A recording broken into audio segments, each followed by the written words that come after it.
Chapter 450. Leah remained silent for a moment, then looked up under the moonlight. Smiling as gentle as the moonlight, he said, "No, if you do something wrong, the beast deity will definitely guide you into the dream realm." So, the beast deity also agreed to take me in as a beast pet. Gu Mingming tilted her head, feeling a flock of crows flying past her head, ignoring Leah. Gu Mingming fiddled with the snake scale in her hands and said thoughtfully, "Should I do something out of bounds to verify the information left behind by the previous messenger of the beast deity? After all, the esoterica she left behind is not very reliable." Elvis gently tucked Gu Mingming's stray hair behind her ears and asked gently, "What do you want to do? Let me help you." Gu Mingming blinked her eyes and said, "I don't know. I have no clue at all." Elvis kissed her forehead and said, "It's all right, just let nature take its course. When the day comes when you want something, I will definitely help you achieve it." Gu Mingming squinted her eyes and kissed Elvis's face, saying, "Hubby is so reliable." Ellie's scale was kept by Gu Mingming, then she turned to look at Ian and said, "Is there anyone unusual among the new batch of people?" Ian's gaze shifted, and after sweeping across Elvis and Leah, he said, "Isn't the most unusual one your new lover?" Gu Mingming was taken aback and said, "What new lover? When did I have a new lover?" Ian said, "He stands beside you every day with Elvis and Leah. If he isn't a new lover, then what is he?" Gu Mingming suddenly realized that Ian was referring to Oriton and said, "He is just sharing meals with us, he isn't a new lover." Ian laughed coldly and said, "This majestic group of people all respects him as Lord Oriton. If he isn't your new lover, why is he being addressed as Lord?" Gu Mingming choked. She knew that everyone had misunderstood her relationship with Oriton, thinking that he was her guardian beast, but in reality that was not the case. Oriton was really just sharing meals with them. If there was anything special about Oriton, it was probably that Gu Mingming could always see Elvis's shadow on him, so she was extra concerned about him. That was all. "Sir Ian, now that I call you sir, are you also my new lover?" Gu Mingming mimicked Ian's sarcastic tone. Ian took a step forward and sized Gu Mingming up. "I'm not willing. Umph." With that, Ian flapped his wings and flew high, disappearing into the night. Gu Mingming was so angry that she waved her fists in the air and said, "Running away after saying what you want, so tasteless." Elvis remained silent. He pinched her chin and turned her little face towards him. He frowned and asked, "You really like Ian?" Gu Mingming sighed. "Hubby, you have to change your bad habit of thinking that I have an affair with everyone. I'm not blind. Why would I abandon a tall and mighty man like you and fall in love with that sickly man?" The corners of Elvis's lips curled up slightly, as if he was satisfied with Gu Mingming's description. However, he still raised his brows and asked, "Then why are you so angry when he flew away?" Gu Mingming said, "If someone punches you and you haven't even retaliated, but the other party escapes, won't you be angry?" Elvis thought about it and said, "Let Leah activate the blood alliance to help you vent your anger?" The corners of Gu Mingming's mouth twitched. "You don't have to be so ruthless. It's not worth it to exterminate an entire tribe just because of a quarrel, and you even have to compensate Leah. Aside from the topic, there is no such thing as a way to satisfy both sides in this world. Leah is the big hole I dug for myself. If I don't forgive him, a part of my precious heart will ache. If I forgive him, a part of my precious heart will be angry. There is no way in this world that can cover everything. All I can do is to try my best. I want to stick to my outline and narrate the story I had originally thought of. I won't be looking at the comment section for a while, so whether you support 1v1 or 1v2, don't threaten me with the word, give up. It's just like dating. Quarreling is one thing, but breaking up is another. Don't talk about it casually, because if you talk about it too much, it'll hurt the relationship. I write the story I want to write for those who like me to read. Chapter 451. The next day, when Gu Mingming woke up in Elvis's arms, it was already noon. Leah arranged for everyone to hunt, then demonstrated his culinary skills, letting every family send out the one with the highest level of understanding to learn how to roast meat. Males did not need to eat every day, usually one meal could last for a few days. Moreover, they ate more crudely, so they would directly eat in the wild during the hunt, then bring back the better meat for the females to eat. So in the end, 18 females surrounded a bonfire, watching their partners roast meat for them. Those who could stand in front of the females were all first partners except for Elvis. Gu Mingming turned back to sneak a glance at Elvis, feeling that he was a little pitiful. Everyone else had their whole families gathered together, but only Elvis sat alone beside 7 to 8 packages, holding a beast horn in his hands, carefully using his claws to carve and polish it. He was so focused, like an autistic child. Gu Mingming frowned, saying, "You guys eat first, I'm not hungry." Just as she was about to stand up to look for Elvis, Leah grabbed her wrist. Leah sat by the bonfire, one hand holding onto a stick of roasted meat while the other hand held onto Gu Mingming's wrist. He looked up at her and said, "Just this once, accompany me?" Gu Mingming's eyes widened. Gu Mingming looked at Leah, then at Elvis. Elvis had already heard the commotion, so he stopped what he was doing and turned to look at her. After a moment of silence, Elvis lowered his head and continued carving the beast horn, as if tacitly agreeing for Gu Mingming to stay by Lee's side. But Leah suddenly let go, lowering his head with a bitter smile, saying, "I can't be compared to him. He always thinks for you, but I always make things difficult for you. In the end, I'm too selfish." Gu Mingming sighed but still sat down in the end. Leah looked at Gu Mingming in shock, then smiled like a child. Gu Mingming pointed at the roasted meat on the fire, saying, "I want to add chili and brush it with honey. 2 layers, 2 layers." Leah nodded, the corners of his lips curling upwards, his eyes actually a little blurry. Gu Mingming turned her body slightly, leaning on Lee's shoulder, holding a bowl of honey water in her hands, drinking it in small sips. Perhaps, in the eyes of others, this was just a pet beast fighting for favor with the first partner, and the first partner was magnanimous enough to let it go. But Gu Mingming knew how hard Leah had tried to put on a brave front during his time in solder. Even if his heart was made of stone, it would have been ground into dust by the various incidents in the past. Moreover, he was just a fox demon. He needed warmth, comfort, and someone to support him so that he could breathe. He knew better than anyone else that even if he sat beside Gu Mingming and roasted meat for the other females as their first partners, his identity would never change to Elvis. He would always be that Leah who claimed to be a beast pet. Other than protecting him in front of outsiders, Gu Mingming would never acknowledge his identity as a beast pet. But even if it was just a dream, he still desperately wanted to grasp this illusory happiness. Just once, let him take care of her openly like a partner. Just once would be enough. Chapter 452. Gu Mingming laughed out loud as she looked at the panicking crowd. She felt as if she was watching the fire beacons teasing the nobles. After calling out to Elvis, Gu Mingming followed the females to the water source. The water source was a lake, and the surface of the lake was as smooth as a mirror. The females leaned against the side of the lake to drink water, causing the water to sparkle and ripple. Gu Mingming smiled like a child who had succeeded in her prank. She bit on an unknown wild grass, causing the tip of the grass to sway, just like a hooligan from ancient times. Sitting on Elvis's shoulder, Gu Mingming could vaguely see something on the surface of the lake. She spat out the lotus leaf in her mouth and patted Elvis's shoulder excitedly. Hubby, send me to the lake." Elvis did not understand, so he did as he was told. Once Gu Mingming reached the lake, she slapped her thighs and dived into the lake.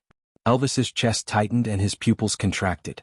The scene in front of him overlapped with the scene when she was preparing to leave the lake for the first time because of Leah. His body reacted faster than his brain.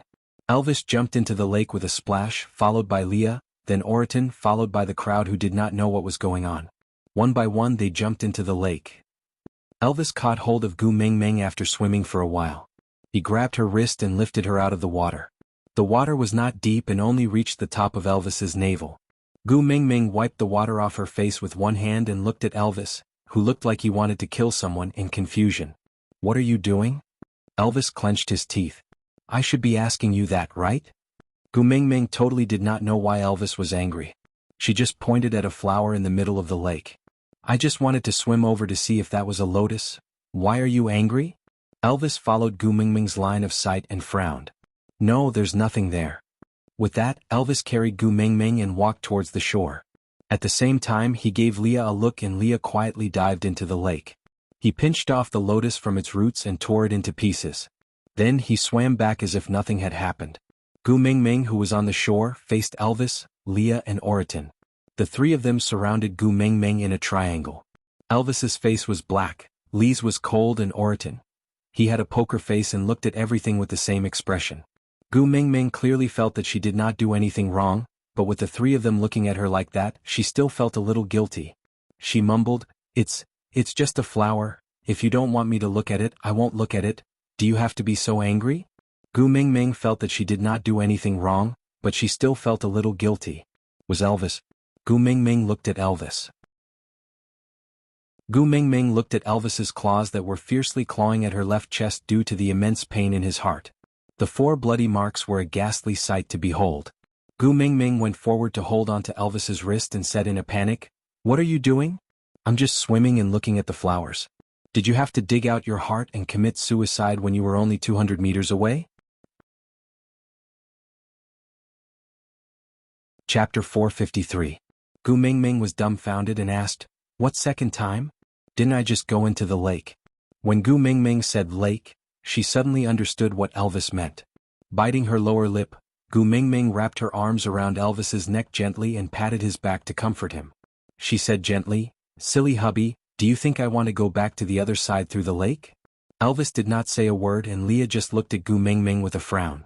Oriton did not know what had happened, but he was affected by the tense atmosphere and became a little uneasy. Gu Mingming sighed and said, "Hubby, what do I have to say to make you believe that I won't abandon you?" Gu Mingming pulled her collar with one hand and revealed the proud and aloof black wolf on her collarbone. She used her other hand to caress Elvis's face and said, "Do you remember what I said on the day we made it? Elvis, I love you. I will give myself to you, and from now on, I will treat you as my pride, my sky, and my husband. If you don't abandon me, I will stick by your side in life and death. If you are in danger, I will use my life to protect you." Elvis's eyes flickered and he seemed to have a lingering fear, as if he had been reborn after a disaster. Xiaoming. Elvis could not say anything else and just hugged her fiercely into his arms and locked her against his chest. He wished he could rub her into his body so that he would not have to worry about her suddenly smiling at him and saying, "Thank you for these days," before disappearing into some lake. Gu Mingming allowed Elvis to hug her. Even though his strength made her feel pain and made it hard for her to breathe, she did not struggle or resist. Instead, she hugged his sturdy body back gently and patted his back from time to time. "Unless you want to abandon me, I will never leave you. Moreover, we still have 4 sons. Even if I am not a hubby anymore, my sons are still flesh that fell from my body, right? Don't tell me you don't want them anymore? There is no such heartless mother in this world." Elvis frowned and said, "Yes, and they are everywhere." Gu Mingming felt very helpless. The females in the beast world had already developed a distorted concept of, "I'm the most precious in this world." The word, dedication, did not exist in their dictionary. No matter what others did for them, it was as if it was expected and expected. So what if it was their own son? Didn't Nina kill her own child with her own hands? Gu Mingming said, "If the lake water makes you uneasy, then I will never go near the lake again, alright?" Elvis remained silent and just looked at Gu Mingming silently. Gu Mingming continued, "I was too excited just now and forgot about the trauma I caused you in the past. That flower was a lotus. If there was a lotus, it meant that there were lotus roots. That was a type of edible food. I was really tired of eating potatoes and sweet potatoes, so when I saw something to eat, I forgot everything else and didn't care about anything else. I really didn't mean to abandon you. I really didn't." "Really?" Elvis spat out these 2 words with much difficulty. Gu Mingming knew how hard Elvis wanted to believe in her. She also felt that she was a joke, that her trust limit with her husband was actually so low. But what could she do? Who asked her to have a bad credit record? Chapter 454. Elvis then slowly loosened his grip. He felt guilty when he saw the wounds on Gu Mingming's fair arms from his hug. He gently touched the red marks on Gu Mingming's body and said, "Xiaoming, I'm sorry." Gu Mingming chuckled and wrapped her arms around Elvis's neck. She leaned into his arms playfully and said, "It's my fault for not being able to give you an absolute sense of security. I will change in the future, so don't be angry, alright?" Elvis kissed Gu Mingming's forehead. Only then did he feel his heart start beating again. His blood started to circulate and nourish his entire body. Leah did not say a word and just quietly dived back into the lake.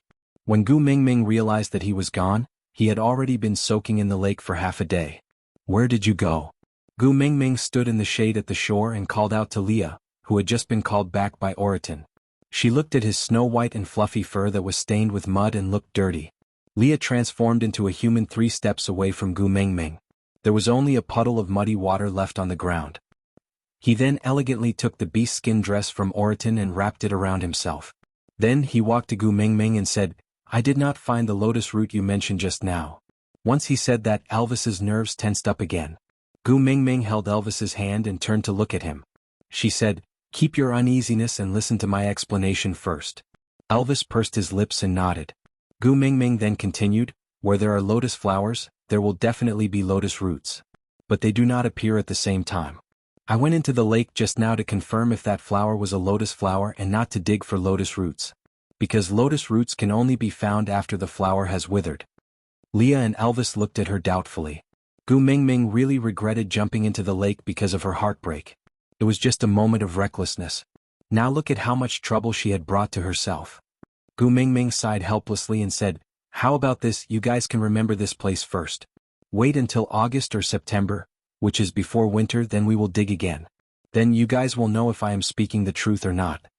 Leah patted Elvis's shoulder lightly and said, Mingming is the messenger of the beast deity and food concerns the survival of the entire tribe. She would not joke about this. Elvis looked back into Lee's eyes. His hand on her shoulder was clearly trembling. Nodding his head, Elvis said, I know Xiaoming will not lie to me, she will not lie to me. Gu Mingming said helplessly, before we dig out the lotus roots, I promise I won't go near the lake, alright? Elvis nodded. They had come to an agreement. The onlookers who didn't know what was going on were all dumbfounded. Shouldn't females do whatever they want? Why did the messenger of the beast deity seem a little timid? Where are the females? Where are the females?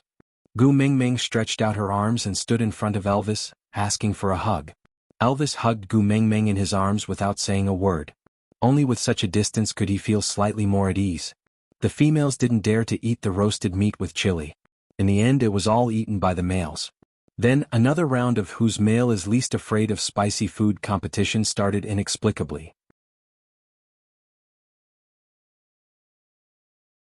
Chapter 455.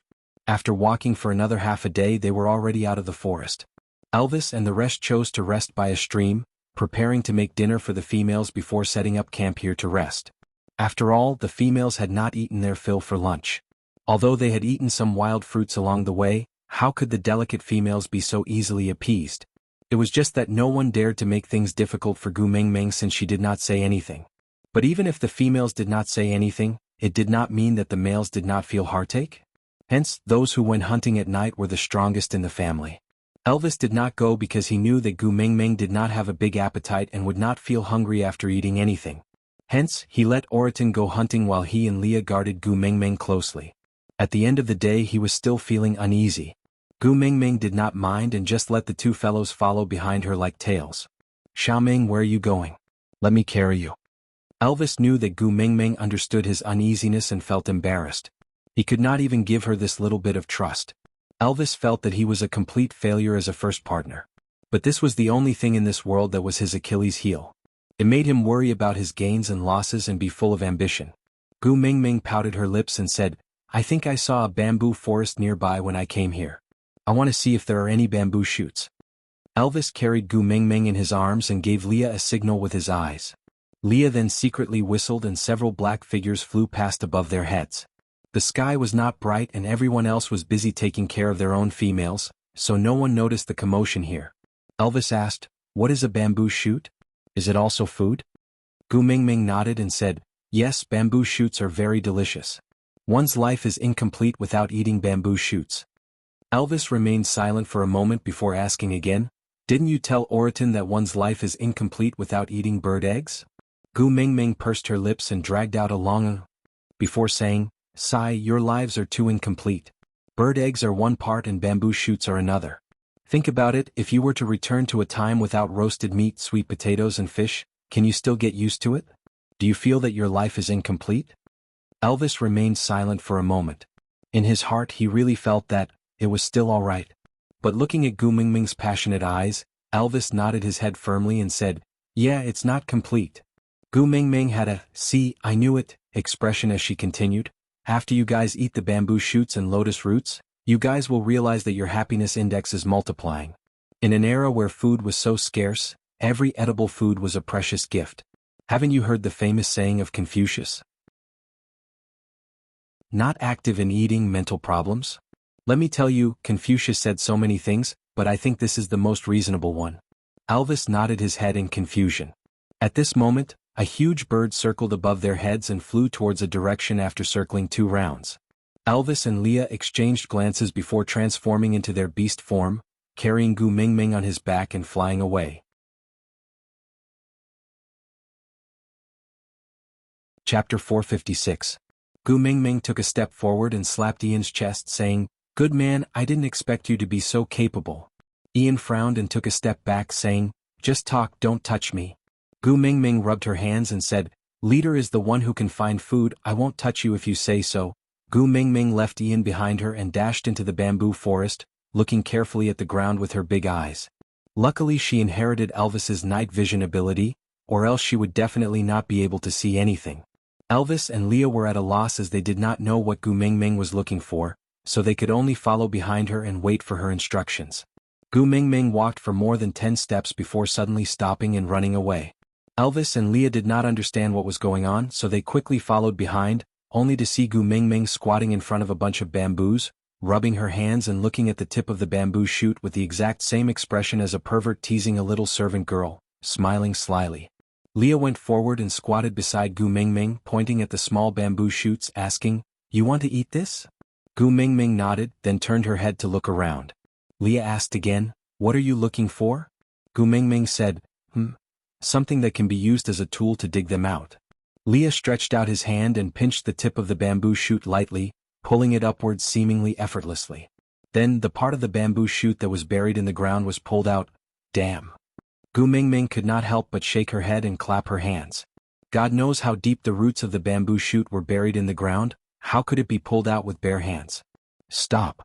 When Leah reached a certain height, Gu Mingming suddenly shouted for him to stop. Leah looked at Gu Mingming without moving, as if someone had pressed the pause button on his shoulder.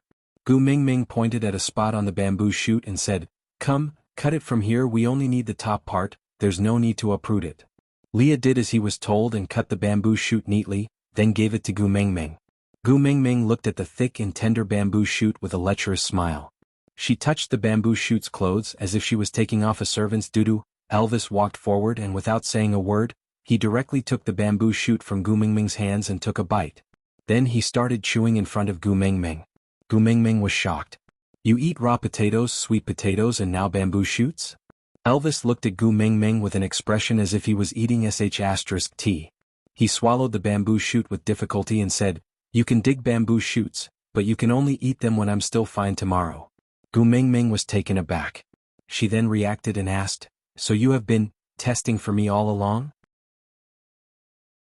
Elvis replied, "Of course you have to try this kind of food that no one has eaten before you can eat it." Gu Mingming felt very touched but worried at the same time. She punched Elvis's chest and said, "What if you're poisoned?" Elvis smiled and allowed her to behave wildly in his arms. He said calmly, "I'm very strong, normal poisons can't take my life. Moreover, don't we still have Leah at home?" Gu Mingming smiled and said, "I'm very strong." Gu Mingming stared at him and asked, "What if Leah can't cure you?"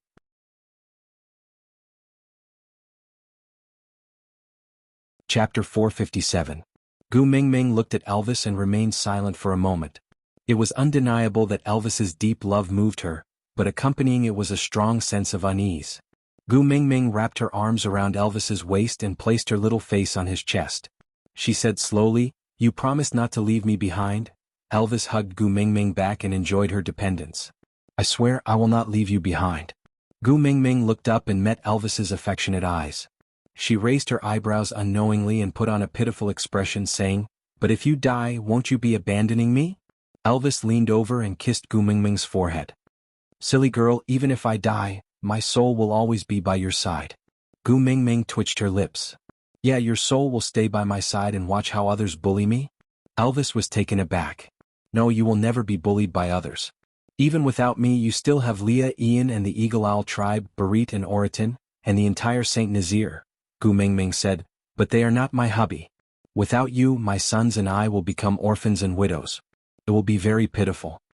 Elvis was already very happy that Gu Mingming could say that. He did not care if his sons were pitiful or not, but if his death would affect Gu Mingming's life, then he really could not die. After a moment of silence, Elvis passed the bamboo shoot to Leah. Leah was a little surprised. He received the bamboo shoot with both hands and looked at Gu Mingming with sparkling eyes. Can I help you test for poison too?" Gu Mingming scooped the bamboo shoot back. "Sigh. I feel that I should first make an umbrella. Food should be put aside first." Leah and Elvis were at a loss. They could not understand what she meant. Gu Mingming continued, You guys must have stored all the water in your brains because you didn't have an umbrella when it rained. Elvis and Leah looked at each other. Then they shook their heads in unison. Even Ian, who had been standing coldly at the side, tilted his head slightly. Elvis said, "There's no water?" Leah said, "Yeah, I didn't hear any water sounds." Ian, "No." Gu Mingming smiled helplessly and said, "It's already too deep, I can't shake it out." Elvis thought for a while and said, "We've been traveling in the rain since young, so it's not strange for there to be water. Anyway, he hadn't felt any discomfort over the years, so it shouldn't be fatal. So be it if it was deep water. You don't have to make umbrellas anymore. It's so tiring." Generation gap. There must be a generation gap between them. Gu Mingming felt that water must have entered her brain, or else why would she discuss this topic with these three fellows? Clearing her throat, Gu Mingming returned to the original topic. If you know that something is not poisonous, why must you eat it yourself? Can't you just catch a mouse and feed it? Elvis and Leah were shocked, as if Columbus had discovered a new continent. Gu Mingming waved her hands lightly and said, "Keep the admiration on your faces. Keep a low profile, keep a low profile." Leah said, "All right, then I'll go catch the mouse."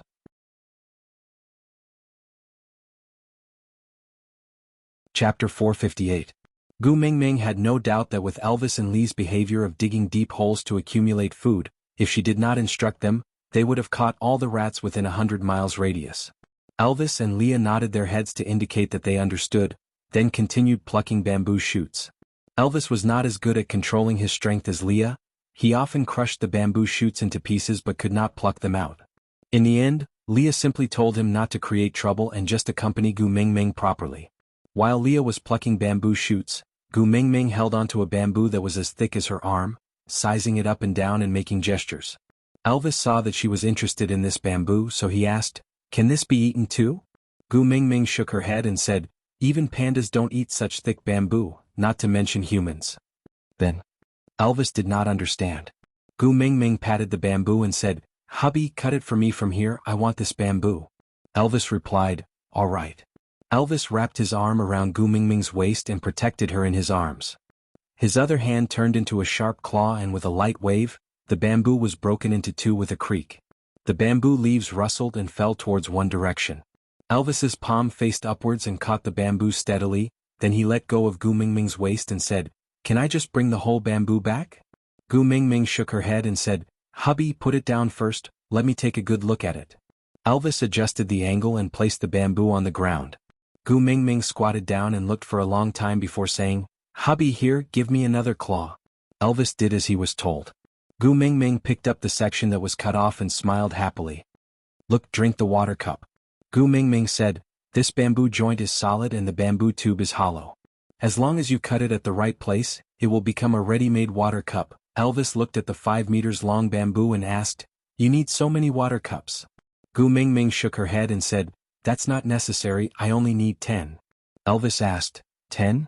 Gu Mingming nodded and said, "Hada and his brothers, one each, one for you, one for me, one for Leah and one for Sandy." Gu Mingming turned around and looked at Ian asking, "Hero, do you want one?" Ian snorted coldly and said, "Our Eagle Owl tribe drinks do, we don't need such vulgar things." Turning around, Gu Mingming said to Elvis, "Oriton is quite pitiful, he doesn't even have any friends other than us. So prepare one for him too and one more hee hee hee." Elvis raised his eyebrows, he was especially interested in Gu Mingming's hee hee hee. Gu Mingming hooked her arms around Elvis's neck, just like two primary school students hugging each other and discussing how to cheat in an exam later on. She said, "The other one, I want to use it to do Gu Mingming's organizational behavior special incentive method practical operation." Elvis looked at Gu Mingming blankly, not understanding what she was saying at all. Gu Mingming said mysteriously, "Anyway, I have my own plan. Just follow this and help me make 10 cups." Elvis nodded, then pointed at the one in Gu Mingming's hand. "Oriton." Then he cut another one and looked at it carefully. He didn't seem satisfied, so he said, "Hada."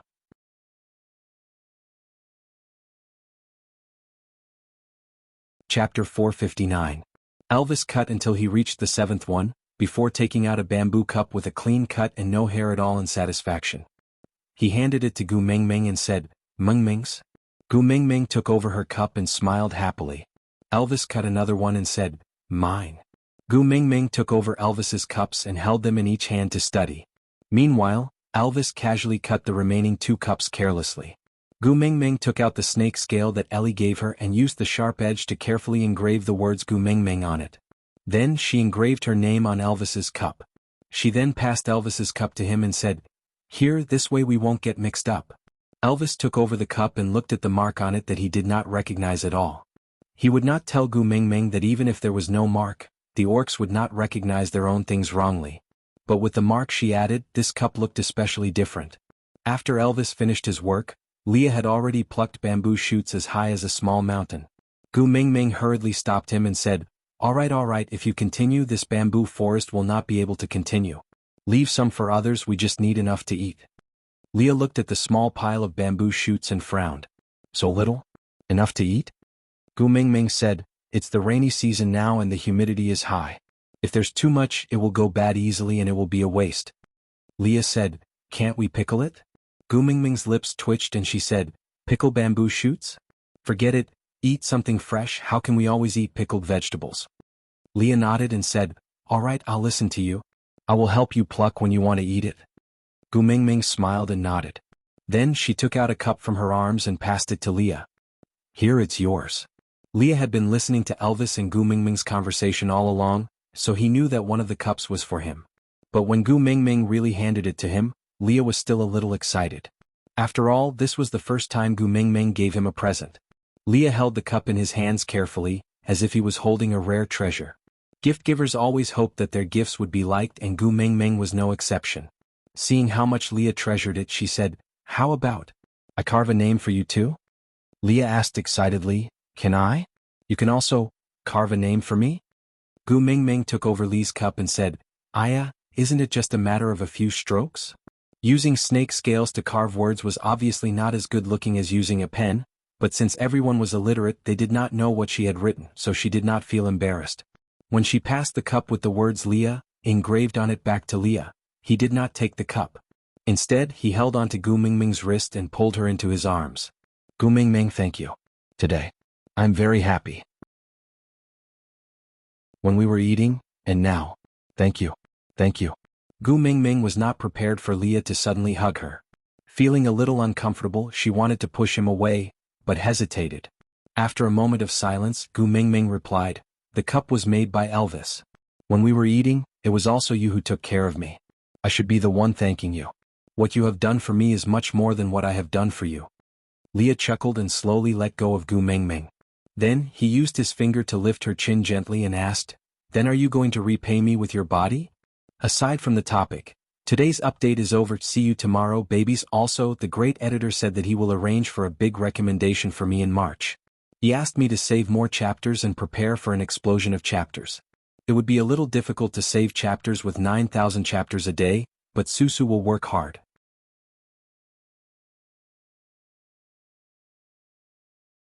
Chapter 460. Gu Mingming replied gently, "Scram." Elvis howled at the sky, scaring Gu Mingming so much that she shuddered. She turned around and asked, "Hubby, what are you doing? Are you excited to see the moon?" "It's not a full moon night today." Elvis carried Gu Mingming and said, "There are so many bamboo shoots, Leah and I can't carry them all. Call the males in the tribe to come over and work." Gu Mingming looked like she was about to break down. She said, "Sai, this is such a tragic beast world. We basically rely on walking for transportation and roaring for communication." Ian laughed coldly and said, "Ha." Gu Mingming wanted to scold him, but he flapped his wings and flew away, flew away, flew away. "So what if you can fly? Do you think you are an angel just because you have wings? You could even be Lei Jinzi. If you have the guts, don't fly. Come down and see who is better." Gu Mingming was just putting on an act and roaring. Who knew Ian would return and stop in mid-air, transforming into a half-orc. His human body flapped his wings and he looked down at Gu Mingming from above. His face looked even paler under the moonlight and he looked slightly sickly. "If you have the guts, come down." Gu Mingming clenched her teeth and pointed at Ian. "Come down." Ian raised his eyebrows and landed slowly. He transformed into a human and took a step forward. "I'm coming down. What do you want to compete with me in?" Gu Mingming took a step back and said, "Eh? You really came down?" Ian crossed his arms and said, "Didn't you ask me to come down?" Gu Mingming hissed and said, Do you have any professional ethics for quarreling? You clearly know that I can't beat you in a fight and can't catch you. Why can't you just let me have my fun? Ian raised his head and said, weaklings don't have the right to flaunt their prowess in front of the strong. If you can't beat me in anything, why should I let you have your fun? Gu Mingming nodded and said, all right, if I don't compete with you today, you will think that I am afraid of you, right? Ian nodded. Gu Mingming looked around and then chuckled. You didn't mate, right? Ian nodded and looked at Gu Mingming with a "you're talking rubbish" expression. Gu Mingming hugged Elvis's arm and said, I have a partner, do you? Ian was speechless. He was clearly a bird, so why did he feel like a dog at this moment? Gu Mingming tugged at her collar, revealing the mating mark. I have a mating mark, do you have one? TSK, let alone an old bachelor like you who doesn't have a partner. Even if you did, you wouldn't have a handsome mating mark like mine. Ian? Gu Mingming leaned into Elvis's arms and scrutinized Ian, saying, I have 4 sons, may I ask how many children do you have in your family? Ian. Woof woof. How dare you torture a single dog and even bring a group of family and child package? Gu Mingming chuckled and took 2 steps forward. She hugged Ian's neck and said, I heard from my hubby that your Eagle Owl tribe didn't have a single female previously. On this trip I brought back 16 golden hairpins. All of them are perfect females, the #1 beauties of the original tribe. I even abducted many of the strongest warriors from the tribe. Sai, are we still competing? Ian was silent. He had to admit that Gu Mingming's last point had hit his sore spot.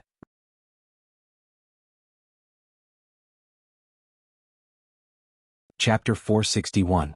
Gu Mingming laughed slyly, then hugged Ian's neck even tighter. But since these beauties are now part of Saint Nazir and the Eagle Owl tribe is also part of Saint Nazir, your tribesmen can also woo these females if they are willing. Being able to fly is a rather awesome additional attribute. I believe many females would be willing to have an air force at home. Of course, since we are so close, I will definitely take care of you first. If you like anyone, I will help you matchmake them. Look, I was the one who matchmade Sandy and Colin. Colin's proposal was pretty good, right? Do you want a similar model? Ian frowned and looked at Gu Mingming. He could not pinpoint what was strange about it, he just felt that Gu Mingming's tone, he could not put his finger on it. It was mainly because Ian was not a modern person. If he was, he would definitely use an accurate question to reply Gu Mingming. May I ask, are you a pimp? What? You don't like my 16 valued females? They are already the first beauty of each tribe. Gu Mingming looked at Ian and asked. Ian remained silent for a moment, then asked, the Eagle Owl tribe is your secret power. How can you woo females if you cannot be seen in public? Gu Mingming laughed and said, so this is what you are worried about. Brother, you are thinking too much. How inhumane must I be to make you guys unable to see the light for the rest of your lives? It's just that when my identity was first exposed, Leo was worried that someone would secretly make a move, so he asked you guys to hide temporarily. This kind of trick will lose its effectiveness after being used once. So, it shouldn't take long before you guys can appear in front of your tribesmen openly. Ian looked at Gu Mingming and asked, are you really willing to let the Eagle Owl tribe mate with the females of Saint Nazir? Gu Mingming asked, why not? I'm not a twisted psychopath who wants someone to be a bachelor for the rest of his life. Ian said, once we mate with a female, we will become a member of her family and will no longer be a tribesman of the Eagle Owl tribe. In the future, no matter where the females go, we will follow. This also means that the blood pact has lost its effectiveness. Gu Mingming chuckled and said, the tighter you bind someone, the more he will want to break free. When your blood alliance is completely dissolved, if you are still willing to stay in Saint Nazir and stay by my side, then you will be my true tribesman. Equality, mutual reliance, mutual support. He's the kind of person who you can trust your back to. This kind of person can't be obtained through restraints. Ian looked at Gu Mingming quietly. After a long while he smiled and said, I lost. You can shout in front of me as you wish now, as long as you are happy. With that, Ian flapped his wings and flew high, instantly disappearing into the night. Meanwhile, the tribesmen who had received Elvis's signal had already rushed over. Gu Mingming leaned back into Elvis's arms and watched as Leah instructed the crowd to carry the bamboo shoots properly. Everyone was at a loss, but no one dared to ask, what is this? They just followed behind Elvis and Leah in an orderly manner. Leah swayed his large tail and did not look at Gu Mingming. He just stared straight ahead and asked slowly, Mingming, you don't seem to believe in oaths. Be it what Elvis said, what I said, or what others said.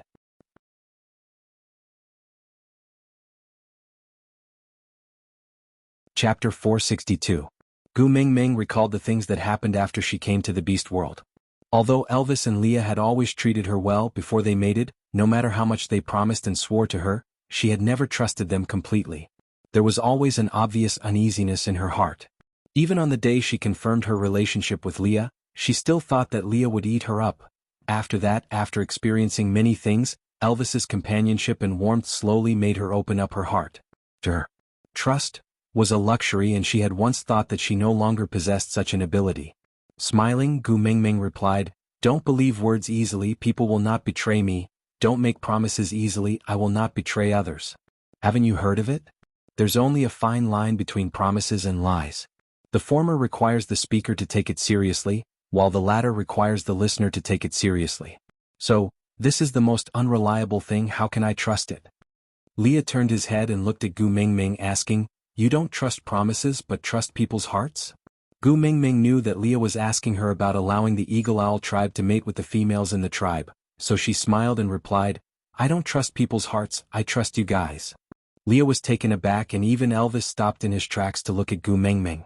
Gu Mingming lowered her head shyly and said, "Both of you have the absolute ability to build Saint Nazir into the strongest tribe in the entire beast world. Even without me, the rise of Saint Nazir is just a matter of time. My appearance can only be considered as the icing on the cake.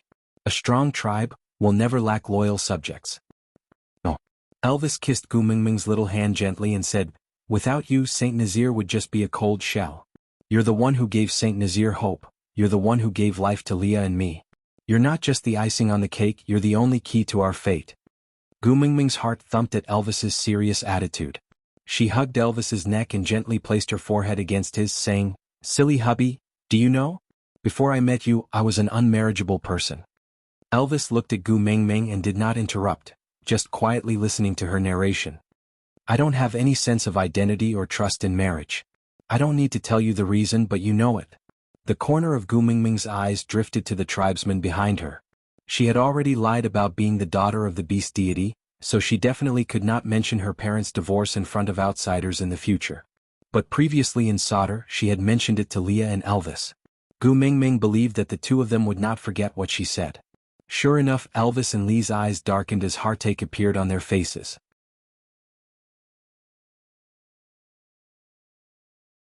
Chapter 463. Gu Mingming lowered her head and looked at the mark on her collarbone. She smiled faintly and said, "I'm actually very sorry that this mark could not be branded on my heart, because it proves my selfishness." Elvis frowned. He was not angry, but his heart ached. He did not like the expression on Gu Mingming's face.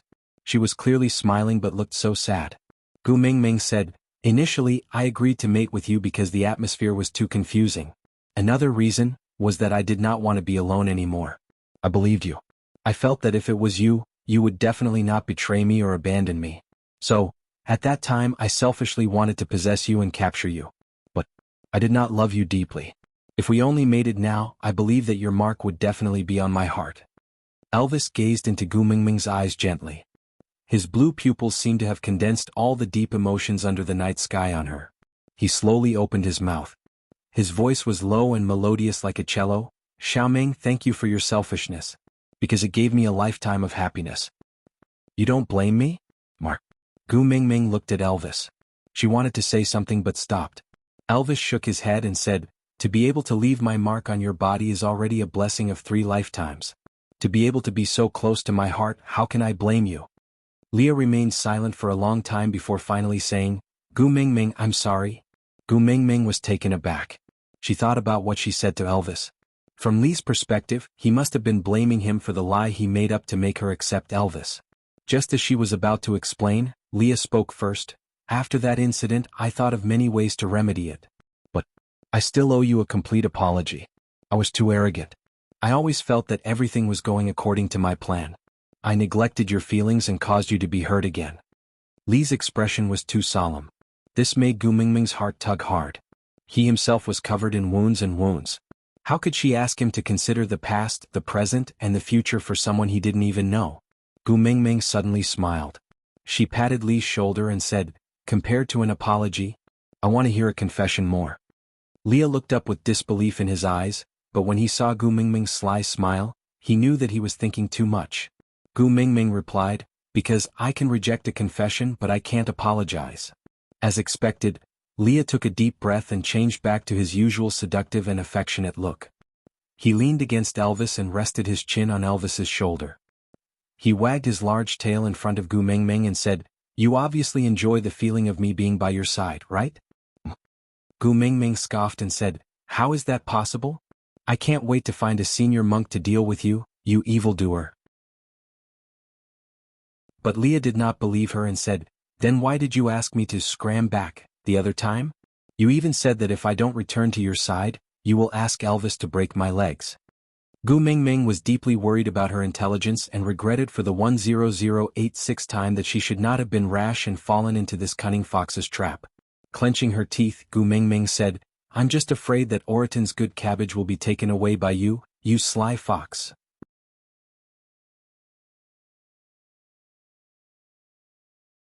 Chapter 464. Gu Mingming tried to pull her hand back but to no avail. She clicked her tongue and said, "Can you maintain a consistent style? It's hard for me to accept you like this." Leah looked up at Gu Mingming and said, "Make me stay if you like me, hug me if you want, throw a tantrum at me if you want, tell me to scram when you hate me. Don't feel guilty because you didn't mate with me. Staying by your side is my own choice, because your selfishness is what I wish for." Gu Mingming said, "Why? It's all in the past." Leah said, "As long as I don't die, you will never be in my past." Gu Mingming could not reply and could only remain silent. The group of onlookers behind were watching with great interest. A gossipy. Breaking news. The former Ninth Highness of the Messenger's tribe degenerated into a beast pet. Is this a corruption of morals or a distortion of human nature? Please watch, Gu Mingming vs. Leah *AVI. A small portion of these people were former members of Saint Nazir while the majority had just joined this time. The new members did not know what had happened between Gu Mingming and Leah in the past, but this did not stop them from watching the gossip with great interest. Are they holding hands, holding hands? Look, the great messenger's gaze is melting. I bet two giant beasts that the great witch doctor will definitely be able to take the position. No, I don't think so. Look at the cold aura that the great tribe leader is emitting, he will definitely not let him take the position so easily. Just as the main leads were silent and the onlookers were exchanging glances with each other, the group finally returned to their original campsite. The females surrounded them and felt strange at the things the males were hugging. Mandy was the one who was more familiar with Gu Mingming among the new females, so she plucked up her courage and asked, "Great messenger, what is this?" Gu Mingming then regained her composure from Li's words. Rubbing her face, Gu Mingming said, "This is bamboo shoots, it's the best for stewed meat. Let's stew a small pot later. Those who like it can register with Leah and let him distribute it to everyone." It's food. Do I have to add chili too? Mandy was obviously afraid of the spiciness today. Gu Mingming smiled and said, "If you guys are not used to eating chili then don't put it in, I will make a special dish for myself." Mandy lowered her head in embarrassment and said, "We..." Gu Mingming took out a bamboo cup and handed it to Mandy. "We found this in the bamboo forest just now. It's perfect for holding water. You are the first beauty of the tribe, so I'll give this cup to you first." Mandy was extremely surprised. She wiped her hands on her body and carefully received the cup. She looked at Gu Mingming and asked, "This is really for me?" Gu Mingming nodded and said, "Of course, you are the first beauty of the tribe, you should be rewarded." Mandy was so excited that she was about to cry. Holding the bamboo cup with both hands, she spun on the spot like a toxic dragon drill. Gu Mingming maintained a polite smile, but in her heart, she was ridiculing. This era of material scarcity, what has it done to women? How could a piece of broken bamboo be so happy?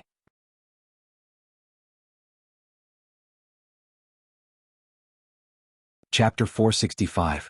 He still had to rely on Leah to cook. Fortunately, he was not affected by the events on the road and had already recovered. Gu Mingming intentionally avoided him, but he acted as if he did not notice and continued pestering Gu Mingming, asking, "It's also my first time eating this thing, you should at least give me a demonstration, right?" Gu Mingming had no choice but to nod her head. She took a small step back and widened the distance between them. She called Elvis over to cut the bamboo shoots into slices before cutting them into strips. Elvis had a side effect from cutting ginger during winter. No matter what he cut, the thickness would be similar to that of ginger slices. Unless Gu Mingming had special instructions, they would all be treated the same, mechanized assembly line production. Gu Mingming set up a small pot. She first used the fat meat to make some oil, then placed the cut beast meat into the pot. Fire was different from gas, there was no way to control the heat evenly, so she could not fry it slowly over a small flame, and could only stir-fry it quickly. After barely stir-frying the meat until it was golden brown, Gu Mingming scooped the meat out and added ginger and chili into the hot wok. After stir-frying it until it was fragrant, Gu Mingming poured the meat back into the wok and added water. After everything was done, the surroundings were already crowded with people. Gu Mingming looked up and saw many pairs of longing eyes staring at her. Gu Mingming tilted her head and said, "Here? I added chili." Mandy took a small step forward and said, "Great emissary, I'm not afraid of chili. Can you share some with me?" Gu Mingming squinted her eyes and smiled. "It's my honor to be able to have dinner with the first beauty of the tribe." Mandy blushed and slowly walked to Gu Mingming's side. She sat obediently by the side and watched Gu Mingming's back view as she circled around the pot, her eyes filled with admiration. Gu Mingming used beast skin to pad the handle of the pot and poured the bamboo shoots into the pot. She then used chopsticks to stir the bamboo shoots evenly before using a stone board to cover the pot. Turning his head to look at Leah, he said, "That's the basic process. Normally you can collect the juice after stewing it for an hour, but the meat of wild beasts is harder to rot than domestic pigs, so you can cook it for another half an hour or so. Season it with salt before serving." "All right, do you still have any potatoes?" Leah nodded. "There's more." Gu Mingming said, "Then cut 2 potatoes and soak them in water. Just put the potatoes in the pot and stew them together. Leave the water that was used to soak the potatoes and don't touch it. After the starch has settled, pour away the excess water and leave it for the final thickening." Leah nodded nonchalantly and looked at Gu Mingming. Suddenly, he went forward and pressed his face against the tip of Gu Mingming's nose. He stayed there for 2 seconds and smirked at Gu Mingming's frightened face. "But how long is 1 hour? How long is half an hour?" Gu Mingming cleared her throat and took a small step back. "You don't have to be so precise. Just make it about the time you usually stew potatoes." Leah wrapped his arm around Gu Mingming's waist and pulled her into his arms. Using his height advantage, he shrouded her under his shadow. He looked down at the flustered Gu Mingming and said in a low voice, "I'll teach the other males how to make stewed meat with bamboo shoots first, then come back to eat with you." Gu Mingming pushed Leah a few times but to no avail. She could only maintain this pressuring posture and look up at Leah. Actually you can stay and eat with them. You don't have to come back to accompany me."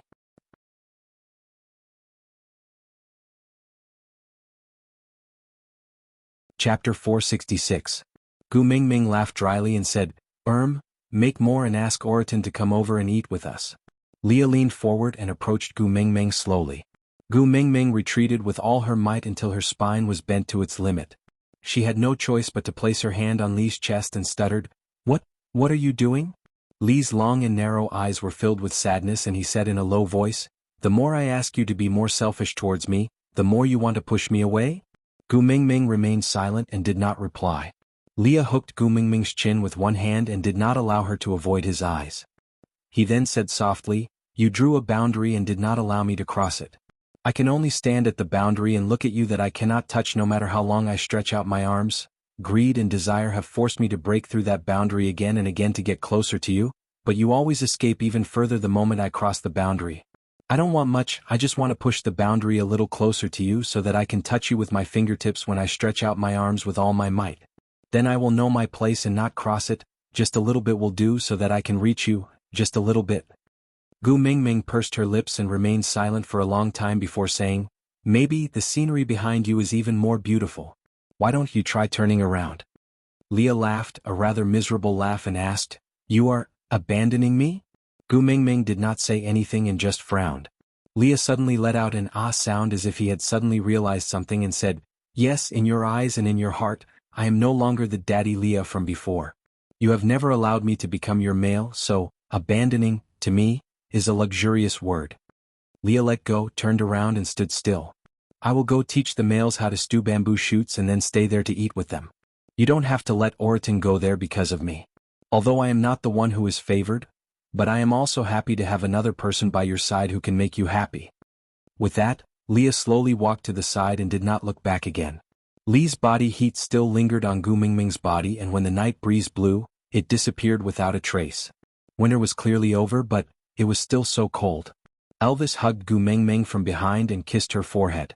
As long as you call for him, he will come back. Gu Mengmeng's eyes lit up.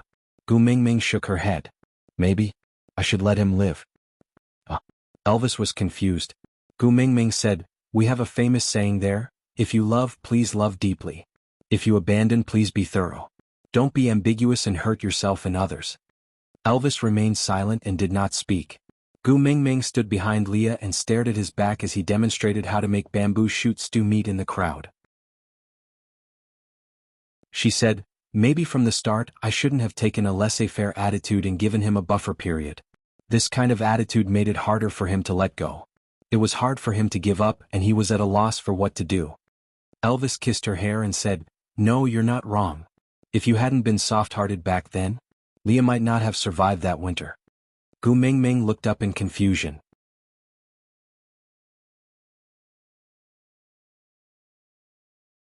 Chapter 467. If you didn't allow him to enter the cave when I was injured, when the snow melts this year, you might only see a dead fox at the cave entrance. Gu Mengmeng stared at Elvis in a daze. After a while she said, he was at the cave entrance when the stray beasts came? Then why didn't he come in to help? Elvis's expression froze. He lowered his head and said, Xiao Meng? I'm sorry. Gu Mengmeng frowned and looked at Elvis without saying a word.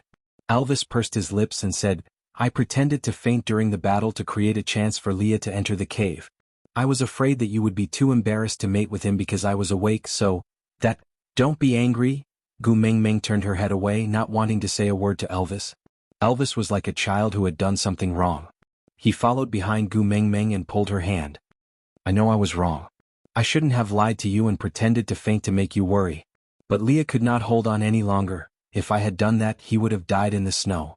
I was afraid that I would regret it and also afraid that you would, so I was wrong. If you are angry, you can hit me?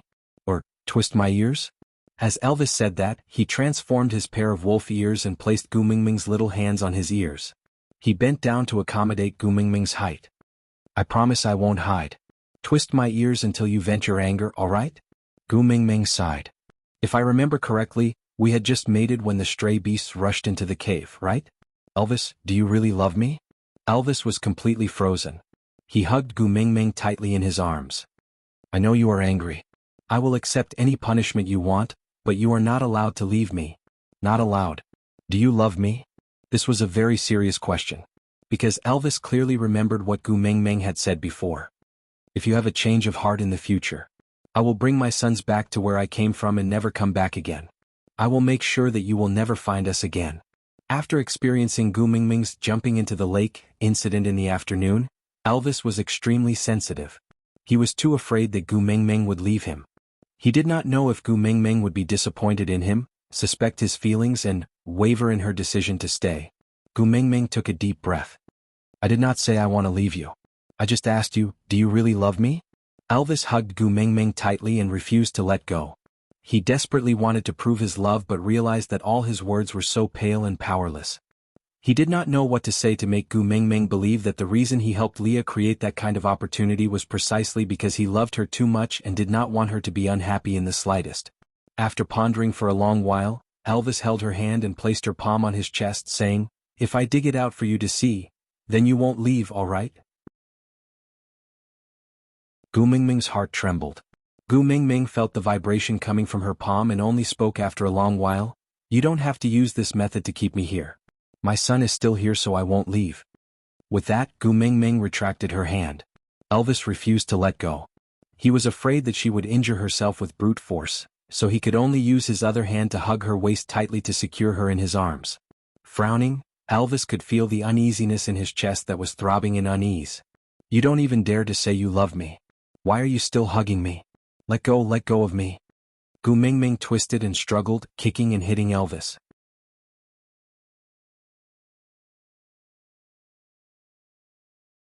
Chapter 468. Elvis's voice was shaking along with his heartbeat. On the other hand, Gu Mengmeng's tantrum gradually calmed down after he repeated, I love you. Realizing that Gu Mengmeng was no longer struggling and no longer trying to push him away, Elvis carefully loosened the distance between them. Looking at Gu Mengmeng, who was dripping with tears, Elvis became even more flustered. Kissing her tears, Elvis's heart ached terribly. Don't cry, don't cry. I don't know what to do when you cry. I promise I won't lie to you anymore, don't cry. Gu Mingming lifted her tear-stained face to look at Elvis, saying, of course it's wrong for you to lie, but it's even more wrong for you to secretly open the back door for someone else right from the start of mating. How much do you really care about me that you would create such an opportunity for other males? Elvis shook his head, saying, no, no, Xiao Meng. Gu Mingming did not give Elvis any chance to explain, only continuing, yes, Leah is your good brother, you guys have many years of relationship foundation, you can't just watch him freeze to death outside. Then can't you just tell me directly? I'm such an unreasonable person, must I watch him court death and not stop him? Don't tell me that if you just tell me directly will I stop you from letting him in? Elvis was at a loss, asking, since the outcome is the same, don't be angry. Gu Mingming howled, how can calling your brother into the cave to hide from the wind and me calling my ex-boyfriend home while my husband is unconscious be the same? Elvis shook his head at Gu Mingming's howl, saying, it's not the same, it's not the same. Gu Mingming sniffled, wiping her tears, saying, anyway, you don't love me that much, I'll leave with my son once we return to Saint Nazaire. Since you like Leah so much, you can continue living with him. Hearing that Gu Mingming was leaving, Elvis hurriedly hugged her in his arms, saying, I don't like Leah, I hate him, really? I hate him the most, I don't want to live with him. Gu Mingming did not say a word, only turning her head to one side. Elvis also turned his head, looking at Gu Mingming's little face, saying, I wish it were just the two of us living in the cave for the rest of our lives with no outsiders. But I'm just worried that you'll get tired of looking at me every day. Gu Mingming glared at him. You're making a false accusation? Elvis shook his head. I don't dare, I don't dare. How would I dare to hit you? I'm just worried. Elvis was halfway through his sentence when he stopped under Gu Mingming's glare. He corrected himself and said, do you really not like Leah? Gu Mingming lowered her head and remained silent for a moment.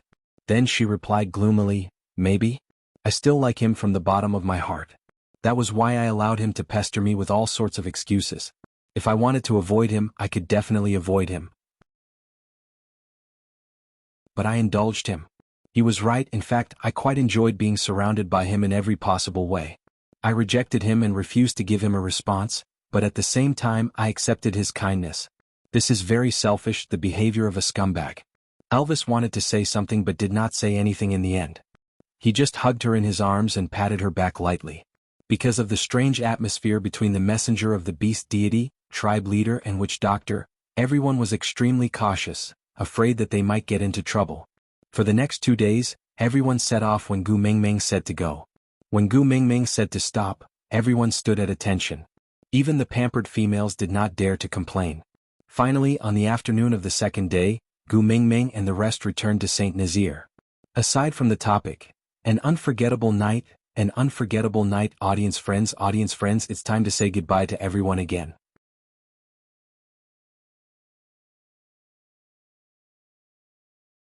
Chapter 469.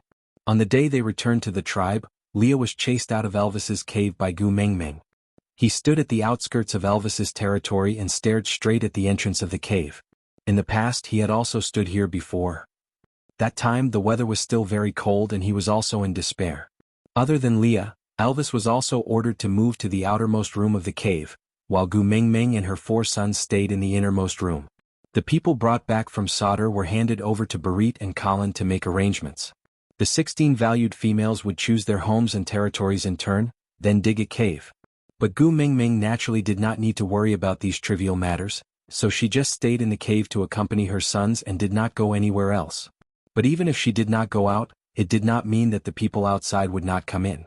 After Colin saw Gu Mingming, he went home and told Sandy that Gu Mingming did not seem to be in a good mood. He did not know if she had quarreled with Leah or with Elvis, but the 2 males looked as if they were on the verge of death, one sprawled at the entrance and the other outside the cave. Sandy was worried about Gu Mingming and hurried over. She first saw Leah, who was indeed dispirited, sitting on a tree branch and staring at the entrance of the cave. Sandy looked up and asked, how did you offend our Gu Mingming? Leah was extra polite to Sandy because Gu Mingming treated her very differently. Seeing Sandy's question, Leah jumped down from the tree and said, I crossed the boundaries she set and wanted more greedily. So she ran away. Sandy frowned and looked at Leah, throwing a sentence at him, don't you know how to speak properly? Before leaving. Leah sighed and leaned back on the tree branch, wondering if Gu Mingming would come out later to fetch or send Sandy off. That way he would be able to see her.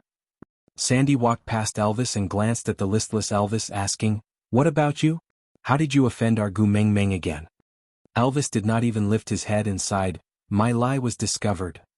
Sandy frowned and said, "You deserve it." Before leaving, deep into the cave, the four little ones ran out happily and surrounded Sandy for a while. Gu Ming Ming was a little jealous and said, How many days have I been gone?" She's closer to you than she is to me, her own mother." "What? Are you trying to please your mother-in-law in advance because you know that your Aunt Sandy will give birth to a wife for you in the future?" Sandy was not shy at all. She sat beside Gu Ming Ming and allowed Qi Xin to jump into her arms. She hugged him and stroked his little head. "The two outside are about to turn into salted fish. How long do you intend to leave them hanging like this?" Gu Ming Ming was not shy at all. Gu Ming Ming pursed her lips and pulled Sandy's little hand. Then she patted her son's little buttocks and said, "Go ask your father to bring you out to play. I want to have a private conversation with Aunt Sandy. If you dare to eavesdrop, I'll run away from home." Gu Ming Ming shouted the words "run away from home" at the top of her lungs. No matter how slow Elvis was, he knew that she was warning him. Although it was a little complicated, it was the first time his wife had spoken to him in so many days. So, Elvis did not dare to delay and brought the four wolf pups away with him.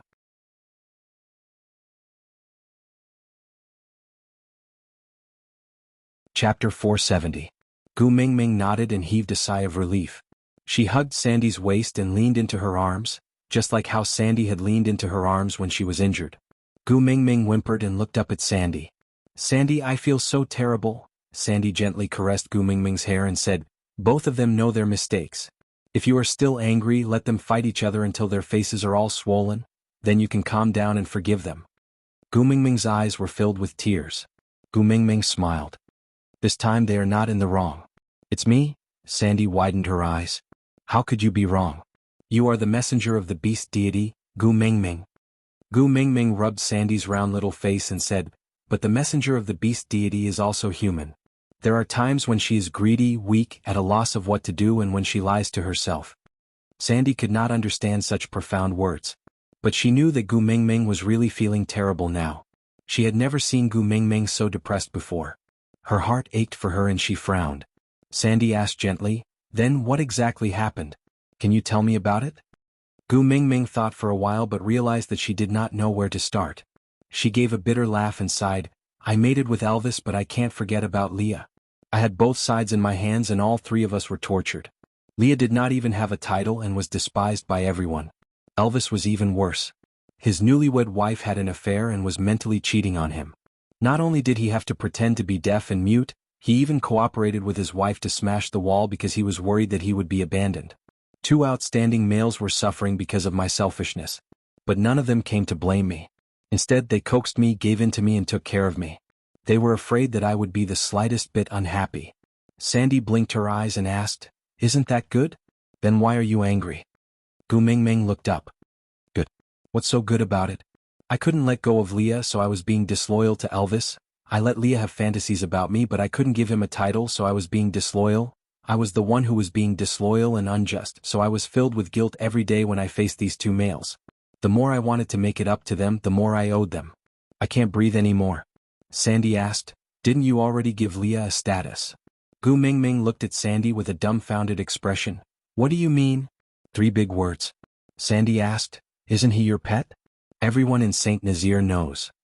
Gu Ming Ming frowned and said, "What status does a beast pet have?" Sandy asked, "Why doesn't being a pet count?" Which female didn't have a pet at home? It's just that most of their pet beasts are half beasts or crippled beasts that can't transform at all. None of them are at Lee's level.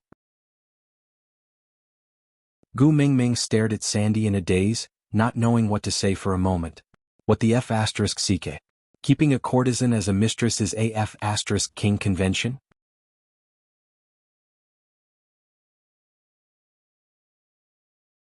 Chapter 471. Gu Ming Ming was dumbfounded. What kind of atmosphere was this? Even husbands were helping their wives find. Sighing, Gu Ming Ming was speechless. Sandy continued, "Although we have not mated with a beast pet yet, and there is a high possibility that we will not mate with a beast pet for the rest of our lives, but this does not stop us from treating them well. Take Nina for example, her 40-over partners are so envious of that beast pet. At least when she goes out, that beast pet would definitely be by her side. It is not an exaggeration to say that Nina treats that beast pet better than all her partners. Gu Mingming thought about it and felt that it was understandable. After all, in the modern world, many young ladies treated their dogs better than their boyfriends. For example, if a dog bit her boyfriend, the girl would pretend to hit the dog's butt and say, "I, a little rascal, don't bite people in the future, do you understand?" Then she would act coquettishly and help her dog to deal with the aftermath. But in the other case, if the boyfriend bit the dog, she had not heard of such an example, but she guessed that there was no escape even if they did not break up. Sandy drank a mouthful of water, then continued, "In the beast world, there is such a huge disparity between the ratio of males and females. How many males do not even have the chance to speak to a female in their entire lives? There were also many males who had mated, but other than that one time, they couldn't even touch their own female. Compared to them, don't tell me you are not treating Leah well enough? What exactly do you owe him? Why do you feel burdened?" Gu Mingming said, "Leah is so outstanding, he should have a good partner." Sandy laughed and said, "Why? Did you tie Leah up so that he could not find other females? Or did you let Elvis use force to suppress him and force him to be your beast pet?" "I don't think so. He keeps bragging about how he is your beast pet. Every time he heard others talking about it, his tail would go up to the sky. How does he look unwilling?" Gu Mingming said, "But..." Sandy passed the cup of water to Gu Mingming and asked her to drink a mouthful of water, then continued, "But what but? Gu Mingming, let me tell you, the males in the beast world are all stubborn and will never change their minds after seeing someone else. If they don't like you, that means they don't like you. No matter how good you are, it's useless. They can't keep you. But once they fall in love with you and acknowledge you, then even if the beast deity appears, there is no way to make them give up. If you really feel that letting Leah be your beast pet is a grievance to him, then just mate with him and accept him. Wouldn't that be the end of it? Why are you so conflicted?"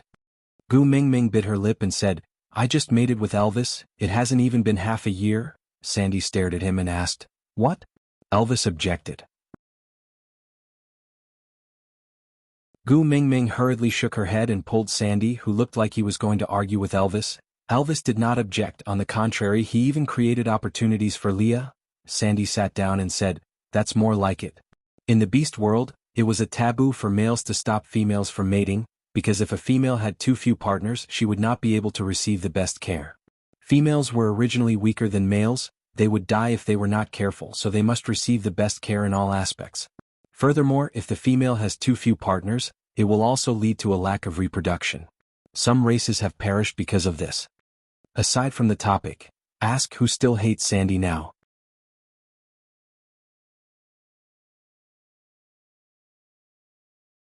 Chapter 472. Gu Mingming thought of Ian and the Eagle Owl tribe and nodded instinctively. But Sandy took Gu Mingming's nod as agreement, so she said excitedly, "You also think it makes sense, right? You are the messenger of the beast deity. If you think it makes sense, then it must make sense." Gu Mingming wanted to explain, but Sandy continued, "What did you say just now? What loyalty and guilt, what else? I can't remember. You probably feel that if you accept Leah you will owe Elvis? Then I have to ask you, what do you owe him? You are the messenger of the beast deity, you have even given him the position of your first partner and the right to mate before you give birth to a child, and you still say you owe him? What do you owe him? Take a look, how many powerful men in the beast world did not even have a child of their own even when they died? But him, in just one winter he already has a partner and a child, and he's still not content? Does he want to go to heaven?" Gu Mingming was speechless from Sandy's rebuttal. She started to regret teaching Sandy those messy modern words. Ever since Nina was gone and she had mated with Colin, this girl's personality had changed drastically. She was much more cheerful and straightforward, no longer the yes man she was when they first met. Actually, this was quite good, but it was an exception when she used it against herself. Gu Mingming could not spread the modern concept of marriage to Sandy. Even if she did, it would still be a fantasy story to Sandy, an unimaginable thing.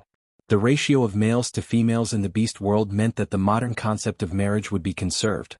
But as a modern person she would still be sensitive to it if she wanted to adapt to it. Seeing that Gu Mingming did not say anything, Sandy kept her anger in and continued, "You don't owe Leah anything. He treats you of his own free will, you allowed him to treat you well, that's a great gift from the heavens. Why don't you look outside? The number of people queuing up to treat you can form a line from St. Nazaire all the way to Sauter. But other than Leah, who else have you given a chance to?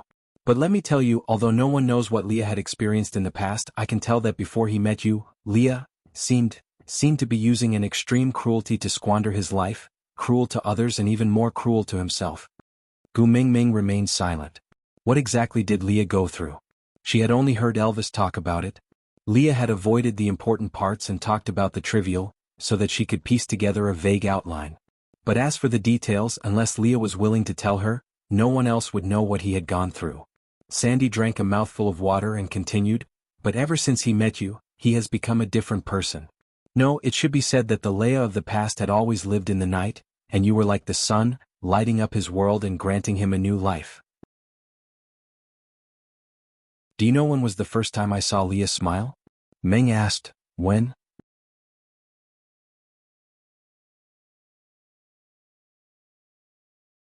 Chapter 473.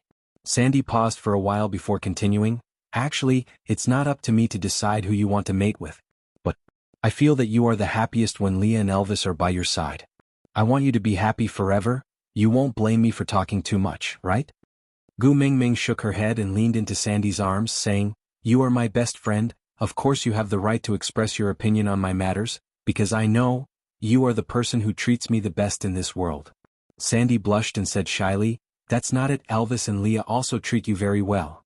Gu Mingming sighed, "Elvis is my husband and the father of my child. It's only right for him to treat me well. But Leah, it's precisely because he treats me so well that I can't build my happiness on his pain and torment. That's too cruel." Sandy held Gu Mingming's little face and stared straight at her with her round eyes, saying seriously, "Do you know what's the most cruel thing you've done?" Gu Mingming was momentarily stunned and shook her head in confusion. Sandy said, "Do you still remember when you fell into the lake last year? That day, Leah suddenly came to my house and asked me to cook a pot of watermelon for you. I was still angry at him and couldn't care less about being afraid of him, so I used the wooden stick to hit him, wanting to chase him away. He hit me a few times harshly but stood there in a daze, not moving an inch. If it wasn't for Bode stopping me, I might have accidentally killed him that day." Gu Mingming was extremely surprised. This Sandy really dared to do anything for her.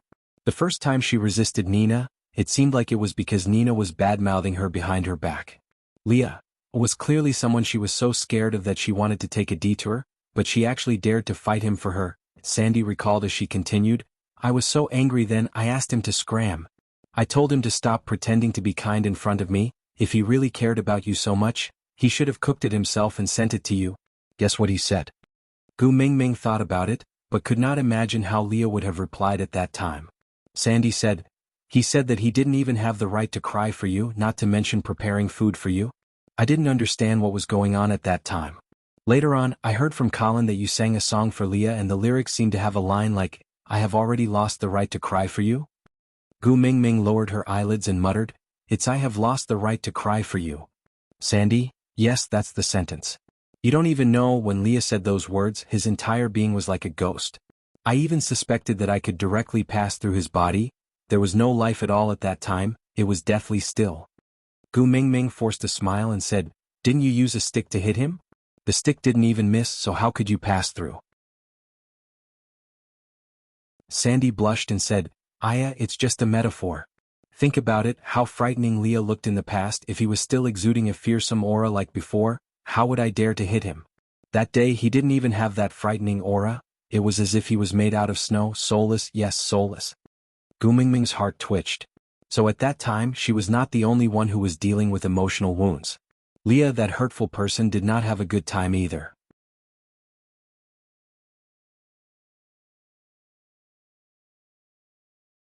Chapter 474. Gu Mingming's lips curled up when she recalled Lee's expression that day. Sandy suddenly sighed and said, "But just now. When I looked at Leah he looked like he was half dead and actually said some incomprehensible words, something like, 'I crossed the boundary so you ran away.'" Gu Mingming pursed her lips and did not say a word. She remembered that Leah had said those words to her on the way back from solder. But she could not bear the responsibility, so she backed off. Sandy said carefully, "I am especially grateful to you for matchmaking me with Colin. Because I am very, very blissful now. But I hope that you are also blissful. Leah is a good male. Even if you don't want to mate with him now, don't chase him away. Without you he really can't live on." Gu Mingming bit her lips and said, "But Elvis?" Sandy sighed and said, "You know about Elvis and Lee's duel, right?" Gu Mingming nodded. Elvis had already told her about this during the winter. Sandy continued, Colin told me that he accidentally overheard a conversation between Elvis and Leah. Elvis said that he seemed to be a thief who stole Lee's happiness. In the beast world, snatching is not shameful, but stealing is. I guess that Elvis kept creating opportunities for Leah because of this reason. If you accept Leah, then Elvis will only get one more position as the first partner than Leah. To both of them, it's the same no matter who takes this position. But if you reject Leah, it's fine if Leah can find a better female to mate with. But do you think that this possibility exists? Gu Mingming wanted to say something, but Sandy did not give her a chance. She answered her own question directly, not possible. Gu Mingming almost bit her own tongue. Seeing that Sandy had no intention of letting her interrupt, she just obediently listened to Sandy. Sandy said, then there is only one possibility left. Leah had nothing left to live for because of you and passed away in the end. But what about Elvis? He has to feel guilty for the rest of his life because this happiness originally belonged to Leah. He stole Lee's female, stole Lee's life, stole Lee's life. Gu Mingming wanted to say that this was not the way to use vanishing beauty. But looking at Sandy's furious expression, Gu Mingming did not dare to interrupt her. She just nodded obediently, indicating that she understood. Hearing Gu Mingming's reply, Sandy nodded in satisfaction. So, no matter from Lee's or Elvis's point of view, keeping Leah is the best choice for them. Whether you want a mate or not, it's up to you. Don't feel pressured just because Leah treats you well, as if you owe him something if you don't mate with him. Please, it's natural for a male to treat a female well. If you have to mate with someone who treats you well, how many partners would you have? Let me tell you, there is no such rule in the beast world. Mating depends on the female's mood, it has nothing to do with anything else. If Lil Miss is happy, you can wash me clean and lie down. If Lil Miss is not happy, there is no use even if you lie flat. Gu Mingming's face was filled with horror as she thought to herself, Darling Sandy, can't you be more tactful with your words? I'm still a baby.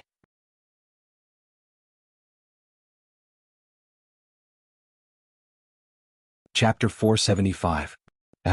You value your lover over your friends. Gu Mingming accused.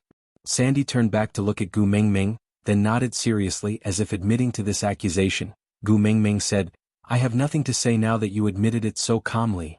Sandy blushed shyly and said, when you went to participate in the beauty pageant, you left the 4 cubs with me. In order to take care of them, I have neglected Bode and Colin for a long time. I promise to make it up to them once you return. I will go back first, they are all waiting for me. Gu Mingming. Sandy twisted her body and trotted out. Gu Mingming sighed helplessly but was not angry at Sandy. Sandy had already done enough for her. The sisterhood that she had not obtained in the modern world had all been satisfied by Sandy. It was great that she could be happy. Ow ow, the little wolves scrambled over and Kanwu was the first to jump into Gu Mingming's arms. Gu Mingming instinctively reached out to catch Kanwu, only to realize that he was covered in mud. She said helplessly, what did you do just now? Why are you so dirty? Ow ow ow, Kanwu recounted everything that had happened just now, but his mother did not understand a single word. Rubbing Kanwu's head, she looked at Huda, Qixin and Jiayu who had all rushed back. Gu Mingming shouted outside in exasperation, hubby, boil water for the children to bathe. Oh. Elvis howled, then ran in happily. Xiaoming, you are finally willing to talk to me. Elvis was overjoyed. He took a step forward and pushed the 4 cubs onto the ground. Then, he hugged his wife and heaved a long sigh of relief. You have ignored me for so many days. If I had known that you would be willing to talk to me after throwing these 4 into the mud, I would have thrown them away long ago. Gu Mingming raised her brows. You threw my sons into the mud? Elvis replied, no, they jumped by themselves. I couldn't even stop them. Gu Mingming said, you promised me that you will never lie to me again. Elvis was silent. Then he pinched his ears and knelt beside the bed. Wife, I know I was wrong. Gu Mingming looked at Elvis's henpecked look with a dumbfounded expression and said, stand up right now, right now. Elvis shook his head and said, no, Bode said that if I make my own female angry, I must admit my mistake with a good attitude so that I can be forgiven. I don't want you to be angry and ignore me again, so I admit my mistake. Gu Mingming gritted her teeth and asked, Bode taught you? Elvis nodded and said, yeah, Bode sent Sandy over just now. You two wanted to chat and didn't allow us to listen, so Bode and I brought the 4 of them outside for basic training. Gu Mingming laughed coldly and said, I will settle the score with Bode later. You better forget everything he taught you, not a single word. Elvis was stunned for a moment and hurriedly stood up. Alright, I forgot.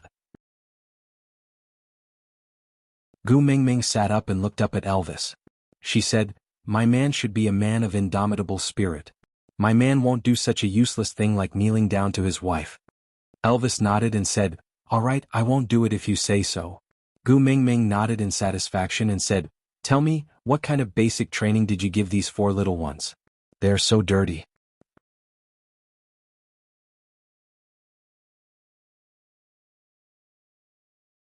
Chapter 476. Gu Mingming rolled her eyes at Elvis but did not pursue the matter further. She looked at her 4 sons who had been thrown onto the ground and frowned. Pointing at Jianghu, she asked, "Why is there no mud on third brother at all?" Elvis turned his head and met his third brother's eyes. His gaze unknowingly became gentle. Stretching out his hand, Jianghu immediately jumped onto Elvis's lap. He placed his front paws on Elvis's chest and licked his face intimately. He even used his little head to nudge his chin. Elvis replied with a purr that only wolves could understand. Jianghu leaped back to Gu Mingming's back and placed his chin on Gu Mingming's waist. He laid down obediently and allowed his mother to stroke his fur.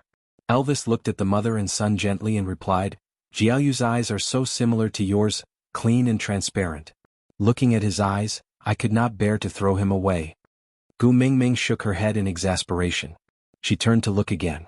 Although Huda and Qishan also had mud on them, most of it was concentrated on their limbs. It seemed like they had run back up on their own after being thrown down. But Kanwu, Elvis saw Gu Mingming looking at Kanwu, and before she could ask, he answered first. He jumped into play and refused to come up no matter what. I couldn't even stop him. You can ask Bode if you don't believe me. Gu Mingming laughed coldly and said, "You are obviously bullying my sons for not knowing how to speak." Bode, would he dare to expose you? Elvis's smile froze and he did not dare to reply. Gu Mingming sighed and did not pursue the matter. After all, if she lectured Elvis in front of his sons, Elvis's authority as a father would be greatly reduced. Heaving a sigh of relief, Gu Mingming stood up from the bed and called out, "Steamed Bun Dishwan Kanwu, stand at attention." The 4 little fellows did not know what standing at attention meant. They only knew that their mother was calling them, so they all rushed to Gu Mingming's feet and huddled together. Kanwu even took the opportunity to rub the mud on his body onto Elvis. Seeing how he was in a bad mood but did not dare to punish him in front of his mother, Kanwu's eyes, which were identical to Elvis's, were filled with pride. Elvis clenched his teeth. This Kanwu was indeed very annoying. Gu Mingming did not notice the fight between the father and son. She only asked her 4 sons to line up and follow behind her out of the cave. Elvis had finally been pardoned, so it was naturally more important for him to coax his wife now, so he was not in the mood to argue with Kanwu. He only, accidentally, used his tail to sweep him when he passed by him, directly sweeping him from the back of the group to the wall at the side. With a dull thud, that fellow did not even make a sound as he had the guts to do so. When Gu Mingming heard the noise and turned around, she saw Kanwu stumbling back to the team. She turned to look at Elvis, who shrugged his shoulders, indicating that he was innocent. The moment she exited the cave, Gu Mingming saw Leah standing at a distance. It had only been a few days since she last saw him, but he had lost a lot of weight, looking decadent and weathered. That pair of long and narrow eyes seemed to contain 1,000 years of hope, and the moment he saw Gu Mingming, they gushed out and drowned her. Gu Mingming bit her lower lip and made up her mind to turn her head to the side. She walked past Leah but chose to ignore him. If you love, please love deeply. If you abandon, please be thorough. Don't be ambiguous, hurting others and yourself. Gu Mingming repeated this sentence in her heart, telling herself that as long as she was more ruthless, Leah might just give up and leave after accumulating enough disappointment with her. That way maybe.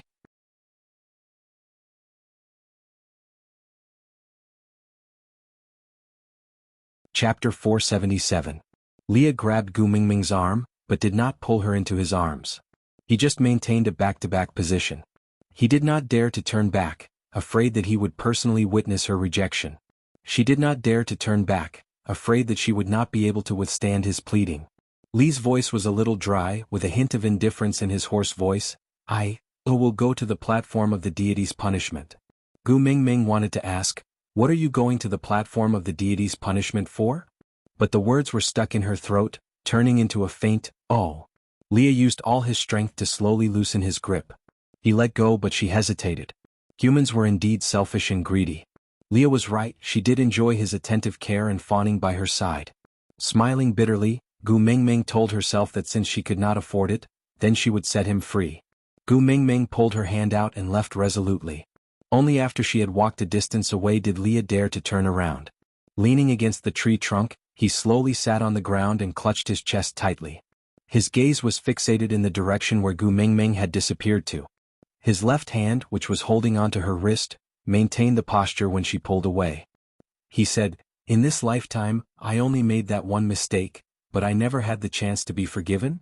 Gu Mingming brought her sons to the stream and wanted to jump in to help them bathe, but was stopped by Elvis.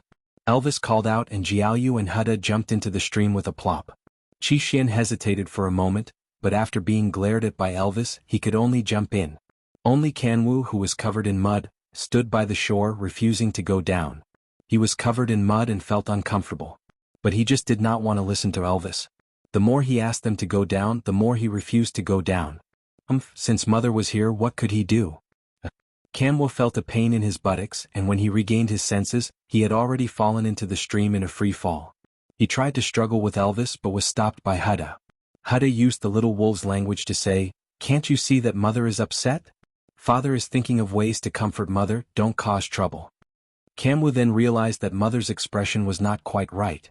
It cried out twice but failed to attract its mother's attention. Only then did it reluctantly soak in the water and begin to clear its body. He thought to himself, "I won't argue with you for my mother's sake. Otherwise, I won't wash my body of mud. I'll just stand in front of my mother like this and see how you explain it to her." Elvis knew what that fellow was thinking and could not be bothered with him. He thought to himself, "If it wasn't because your mother is in a bad mood now and I'm worried that you'll get in the way while I'm coaxing my wife, do you think I'll be willing to care whether you bathe or not? It's best if you're dirty to death. When my wife hates you, I'll immediately kick you out." The father and son who hated each other didn't give each other any face, but for the sake of a woman who was very important to them, they temporarily reached a tacit understanding not to cause trouble for each other. Elvis hugged Gu Mingming and let her sit in his arms. He held her hand gently and asked, "Are you really not going to forgive Leah?" Gu Mingming shook her head and said, "He is not the one at fault, he does not need my forgiveness." Elvis, "Not him?" Gu Mingming, "Yes, not him, it's me." Elvis sighed and asked, "Because you can't mate with him?" Gu Mingming nodded. Elvis, "Xiaoming, what exactly are you worried about?" "If it's because of me." Gu Mingming shook her head and smiled bitterly, "It's not because of you, it's because I can't get over the hurdle in my heart." Aside from the topic, calm down, everyone calm down. Didn't I give you all the procedures previously? It's almost done, the darkness before dawn is the darkest.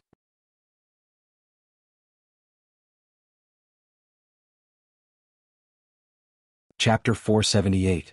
Gu Mingming leaned into Elvis's arms and quietly watched her four sons bathe in the water. However, her thoughts drifted back to a long time ago. It was also in this stream that a vixen hugged her and confessed to her, "In my name I swear to the beast deity that from today onwards, only you will be my deity, my life, my everything." "Oh no!" Gu Mingming snapped back to her senses. Gu Mingming looked over and saw Oakley.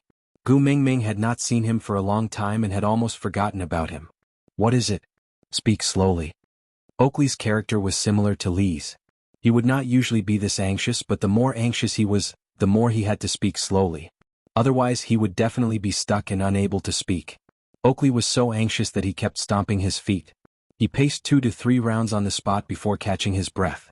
Leah has gone up the platform of the deity's punishment and wants to burn himself to apologize to the beast deity. Gu Mingming was stunned, and before she could think, she had already started running towards the platform of the deity's punishment. Elvis transformed into a beast and grabbed onto Gu Mingming's dress with his mouth, flinging her onto his back. Gu Mingming did not struggle. In terms of speed, there was no way she could beat Elvis. In just a few breaths' time, Elvis had already reached the bottom of the platform of the deity's punishment.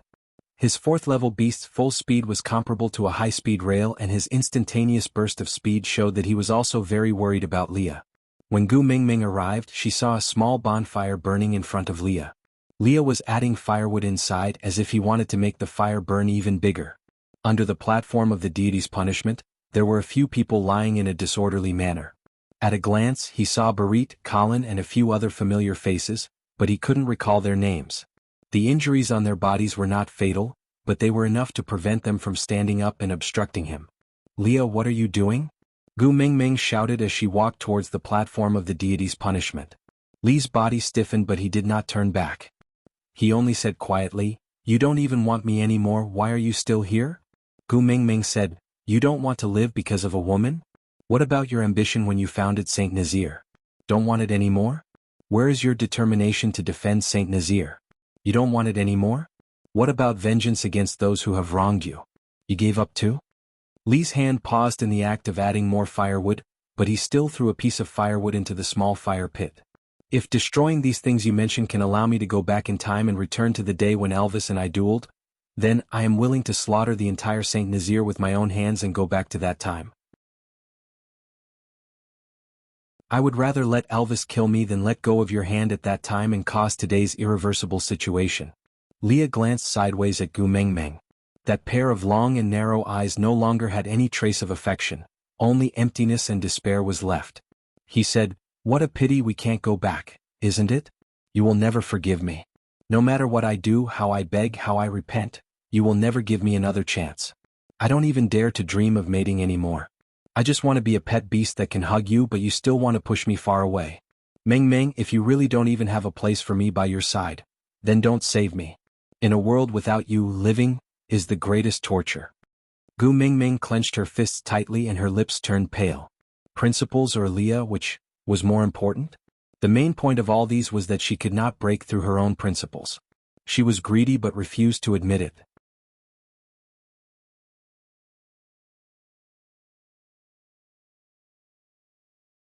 Chapter 479. Leah was taken aback and smiled sadly. "All I want is to have a place by your side, to be able to protect you. That's enough." Gu Mingming turned around and looked at Elvis. "Hubby, I want to keep a vixen at home, can I? I promise I won't mate with him. I promise that my love for you will not diminish. Can you accept having one more member in the family?" Elvis went forward and hugged Gu Mingming lightly. "I've accepted him long ago, have you forgotten?" Gu Mingming pounced into Elvis's arms and mumbled softly, "Hubby, I'm sorry, I'm still a fickle woman." "Xiaomeng, you're not." Elvis held onto Gu Mingming's shoulders and said, "There's something I've wanted to tell you for a long time. Do you still remember what Leah had said to you outside the cave? He said he can die protecting you on the battlefield, but he doesn't want to see you get hurt before he dies. My thoughts are the same. I can fight for you, I can die for you, but I don't want you to have no one to protect you after I die." Gu Mingming looked up at Elvis and said, "If I accept Leah as a member of our family, it will relieve you of your worries and allow you to die without any qualms when you meet with danger. Then I don't want him, I want you." Elvis was taken aback and said, "I didn't mean that, I just wanted to say, it's a good thing to have one more person in the family to take care of you." Gu Mingming clenched her fists tightly and didn't say a word, just staring at Elvis. Elvis hugged Gu Mingming in his arms and sighed, "I won't die so easily, you know how much I can't bear to leave you. Don't worry, don't be afraid, I won't give up the position of the first partner to anyone." Gu Mingming said, "You promise?" Elvis said, "I swear to the beast deity I will never leave you." Gu Mingming was satisfied and lowered her head. Elvis held onto Gu Mingming's shoulders and turned her around, then carried her up the platform of the deity's punishment. He pushed her lightly and said, "Go, if you don't go, Leah will really jump into the fire." Gu Mingming turned back to look at Elvis, full of guilt. But she still took a small step forward and extended her hand towards Leah. "Leah, I'm here to bring you home." Lee's expression was blank, as if he could not believe his own ears. "You forgive me?" Gu Mingming shook her head and said, "Between us, you are not the one at fault. I was the one who couldn't adapt to the rules here. I tortured myself, you and Elvis. My greatest concession is to let you become a member of my family, to give you love and care, to worship and rely on you, but I will not mate with you and I will not give birth to any offspring for you. The title of beast pet may become a lifetime of shame for you. Even so, are you still willing to stay with a selfish female like me?" Leah smiled. He staggered up and pulled Gu Mingming into his arms. Feeling his heart beating again after death, he said, "I told you before, your selfishness is what I wished for the most." Gu Mingming's eyes were wide open. For the first time since the breakup, Gu Mingming returned Li's hug. She was so careful and conflicted. But when her hands really touched him, she suddenly felt at ease. She accepted Leah, but the sky did not fall. "Let's go home, Daddy Leah." As you wish." "Digression, are you happy? Aren't you going to say that you love me?"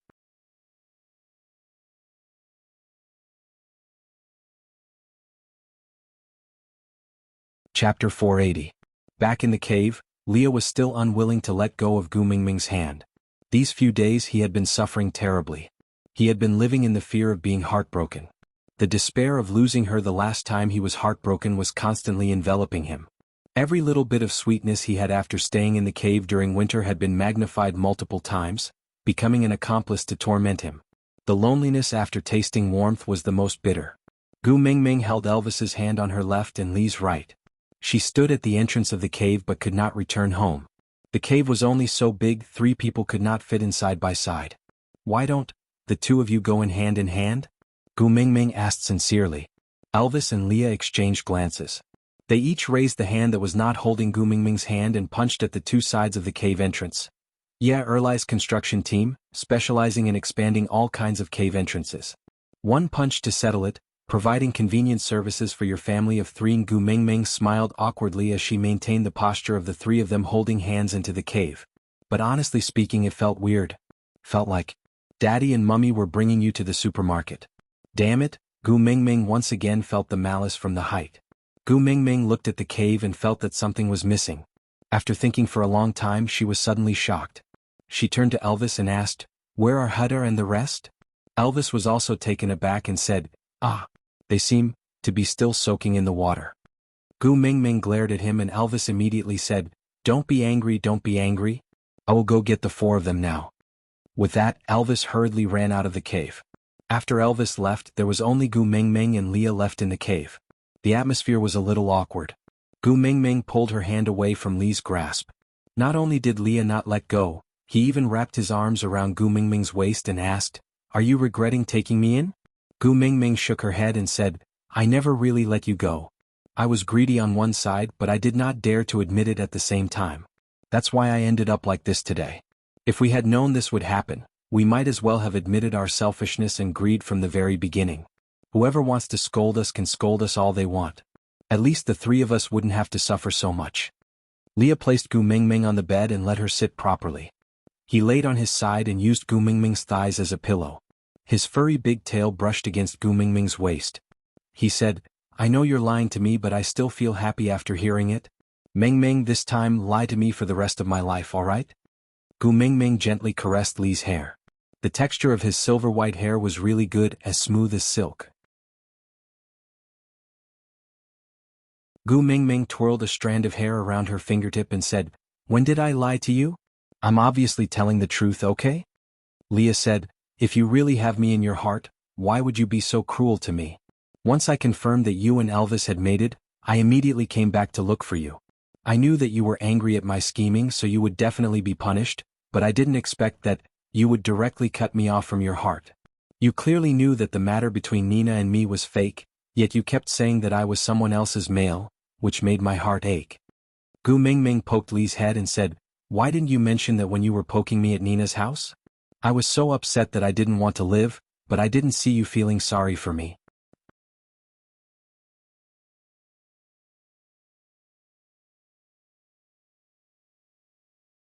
Chapter 481. Then why did you stop me from hitting Nina? Gu Mingming was still very angry when she thought of this. Leah looked at Gu Mingming with an aggrieved look and said, "I was afraid that you would dirty your hands and I was worried that your hands would hurt." Gu Mingming replied, "That would definitely not hurt as much as you pinching my wrist." Leah looked down and said, "I also know that you would definitely feel a lot of pain when I pinched your wrist. That is my punishment to myself. When you are in pain, I am in even more pain." With that, Leah placed Gu Mingming's little hand on his chest and said, "Here, it hurts 1,000 times more." Gu Mingming looked into Li's eyes. The deep love had never faded and it was even more intense than before. "You were the one who abandoned me, but now you're saying it as if I let you down." Gu Mingming mumbled unhappily. Leah said, "If you weren't uncomfortable and were willing to accept both me and Elvis as your partners, I wouldn't have to do so many things." Gu Mingming said, "Now it's my fault?" Leah flipped over and sat up, hugging Gu Mingming from his body. He felt the complete feeling of using her body heat to fill his embrace and said, "It's not considered letting me down, but you owe me happiness. At that time, you said that I was your ex-boyfriend and asked me to maintain my demeanor and not disturb your life. Heartless Gu Mingming, do you know that your heartless words almost caused me to suffocate and die in front of you? You even said that you don't want things that have been touched by others." Leah kissed the side of Gu Mingming's face and whispered in her ear with a deep and husky voice, "Do you want to check if it has been touched before?" Gu Mingming's hair stood up and she had goosebumps all over her body. She said defensively, "We agreed not to mate." But Leah looked at Gu Mingming with a "your thoughts are so dirty" expression and said, "Who said I want to mate? I just want you to check if your beast pet is clean." No need to check. I believe you." Gu Mingming blushed and wanted to retract her hand. But Leah did not give in. He placed his large hand over Gu Mingming's small hand, then slowly moved down from his chest. He removed his beast skin dress and said, "It's better to check clearly in case you use words like, someone else's male, or, something that someone else has touched, to poke my sore spot in the future."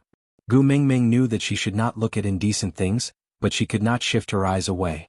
Lee's body was a size smaller than Elvis's. He looked more enchanting and otherworldly, but his flirtatious aura was so fresh and refined. The lines of his muscles were smooth, without a trace of excess fat or extra muscle. His whole body looked very comfortable. Gu Mingming really did not have the courage to explore some special parts. She turned her face to the side and said, "Hurry and wear your beast skin dress properly or else I will fall out with you." But Leah did not care. He exerted force in his arms and Gu Mingming fell into his arms. Leah laid on his back and Gu Mingming laid on his chest like a little puppy. She propped her hands up slightly and looked at Leah, who was smiling ambiguously. His thin red lips opened slightly and his voice was as smooth as a seductive love song. "Pleasing your own female is every male's priority. As a beast pet I should spare no effort, shouldn't I? Or, after you enjoyed Elvis, my body is no longer enough?"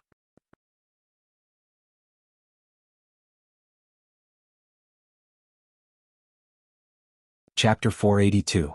Leah tugged on Gu Mingming's collar lightly, his slender and bony fingers gently caressed Elvis's mark. "The evidence is right here, do you still want to deny it?" Gu Mingming tugged at her own collar. "Enjoy my ass. Hurry and wear your beast skin dress properly or I'm leaving." Leah flipped over, pressing Gu Mingming on top of him, looking down at her blushing face, kissing her lightly. "So good? You still blush because of me? Whoever stands naked in front of me, I will blush." Gu Mingming roared without much confidence. Leah was a little disappointed, rubbing his chin. "Oraton also transformed in front of you previously, but I didn't see you blush." Gu Mingming said, "He didn't press down on me." Lee's large tail covered the two of them like a blanket. He leaned down and kissed the side of her face, murmuring softly, "Guess why Elvis went out?" Gu Mingming, "To find our sons." Leah suddenly laughed. "When we were not at home, those four little rascals ran around the tribe. Which part of us are not familiar with each other? Using him to find?" Gu Mingming was taken aback, not saying a word. "Leah, he's making space for us, he wants me to serve you properly." Gu Mingming slapped the side of the bed. "I said I won't mate." Leah flipped over and laid on his side beside Gu Mingming, his furry tail covering the important parts.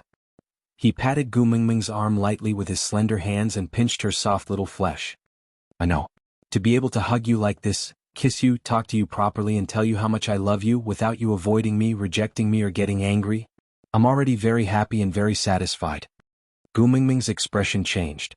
Gu Mingming glanced sideways at Leah, asking, "You're not angry? Letting you become a beast pet but not willing to mate with you." Leah pulled Gu Mingming's little hand to his lips, kissing it. "No matter what you do to me, I won't be angry." Gu Mingming admitted that she was selfish. And Lee's tolerance and even indulgence made her feel sweet. She burrowed deeper into Lee's arms and pressed her forehead against his chest. "You're still saying you won't be angry? Who was the one who was so angry that he wanted to turn himself into a barbecue?" Leah rubbed Gu Mingming's little head gently, enjoying the fact that she was taking the initiative to approach him.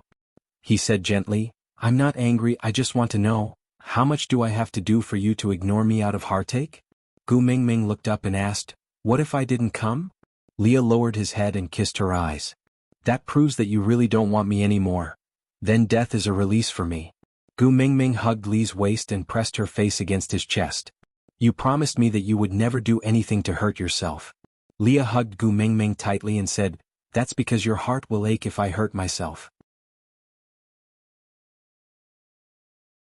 Gu Mingming said, "My heart will always ache, so you are not allowed to do such things again." Leah, "Mingming, I really belong to you, right?" Gu Mingming looked up at Leah, smiling as she nodded her head. "Leah, In my life I have never really owned anything and I have never been owned by anyone. Mingming, thank you for letting me become yours. Gu Mingming, silly.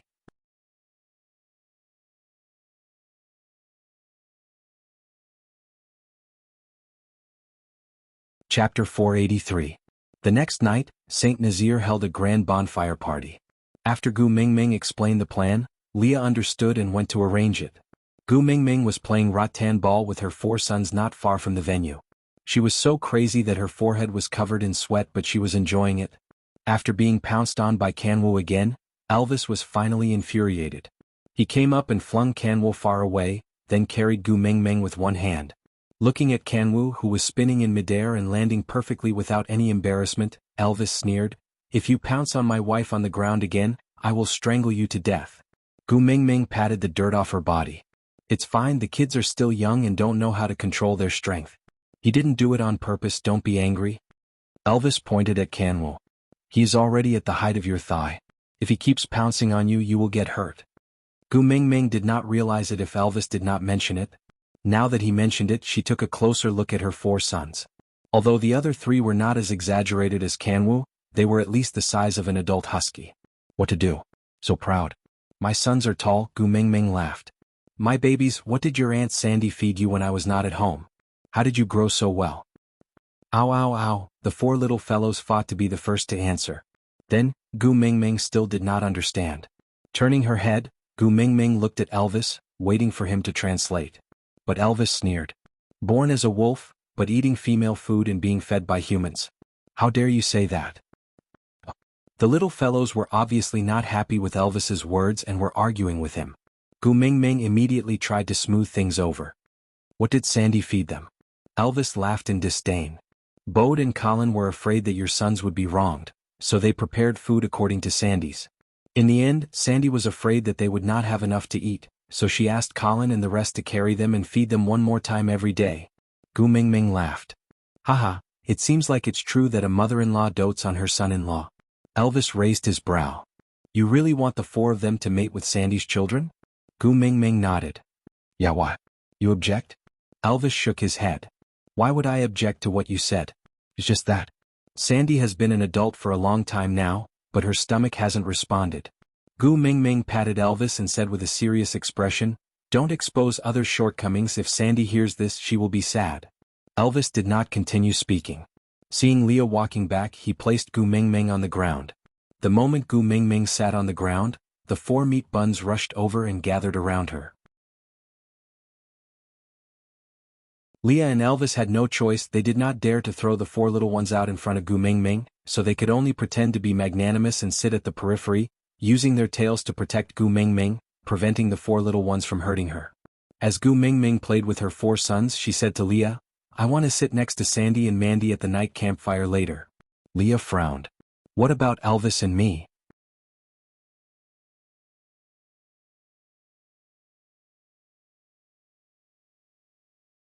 Chapter 484. The 2 males looked at each other and sighed speechlessly. A few days ago when Gu Mingming was angry, Leah and Elvis were left out in the cold. If not for Sandy putting in a good word for them, one of them would probably still be lying at the door and the other outside the yard. Accept your fate. Gu Mingming would always ignore them when Sandy was around. Just as she was thinking about it, she saw Colin and Bode walking towards them, one on the left and one on the right. Sandy's face was obviously filled with anger. She sat down in front of Gu Mingming, huffing and puffing without saying a word, obviously infuriated. Gu Mingming looked up at Colin and Bode, asking, "How did the 2 of you anger my little Sandy baby?" Colin hurriedly waved his hands, saying, "Not me, not me." Gu Mingming shifted her gaze to Bode, who also hurriedly shook his head, saying, "Not me either, not me either." Gu Mingming smiled, "The 2 of you wouldn't dare to anger my little Sandy baby." With that, Gu Mingming held Sandy's little hand, saying, "Although you look very beautiful when you are angry, I like you more when you are happy. Tell me who angered you." Sandy could never stay angry with Gu Mingming for long, so upon hearing her words she could not help but feel a little shy, saying, "You are always spouting nonsense, always coaxing me, not a single word of truth." Gu Mingming widened her beautiful eyes, pointing to the sky, and swore, "If I lie to you, may the heavens strike me with lightning." Sandy went forward to cover Gu Mingming's mouth, saying, "Don't swear so recklessly, what if it comes true?" Gu Mingming retracted her finger and held Sandy's little hand. She pulled her hand away from her mouth and held it in her hand. She nudged Sandy's shoulder lightly and said, "Are you worried that I will be struck by lightning? Your heart is aching?" Sandy was finally tickled by Gu Mingming's nonchalant look. She poked Gu Mingming's brows in exasperation, saying, "The children are watching, you are also not being serious." Gu Mingming saw that Sandy's mood had improved, so she stopped fooling around, saying, "Tell me who exactly angered you. Look at how angry you were just now, you were about to emit smoke." Sandy was still angry at the mention of this matter. "It's that Ellie." Gu Mingming squinted her eyes. "Ellie? That snake half-beast female?" Sandy nodded and said with righteous indignation, "She came to find me today because we're both females of the same tribe and we're both half-beasts. She felt inferior in front of others, so it was normal for her to come to me. So, I kindly invited her to have some food with us and invited her to join the bonfire party in the evening. In the end, you know, she actually... Sandy glared fiercely at Colin.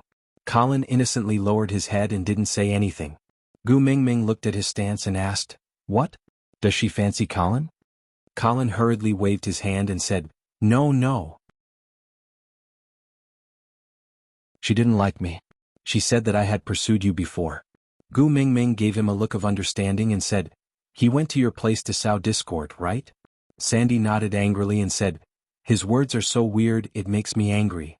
Gu Mingming patted the back of Sandy's hand and said, "What did he say? Let me hear it too."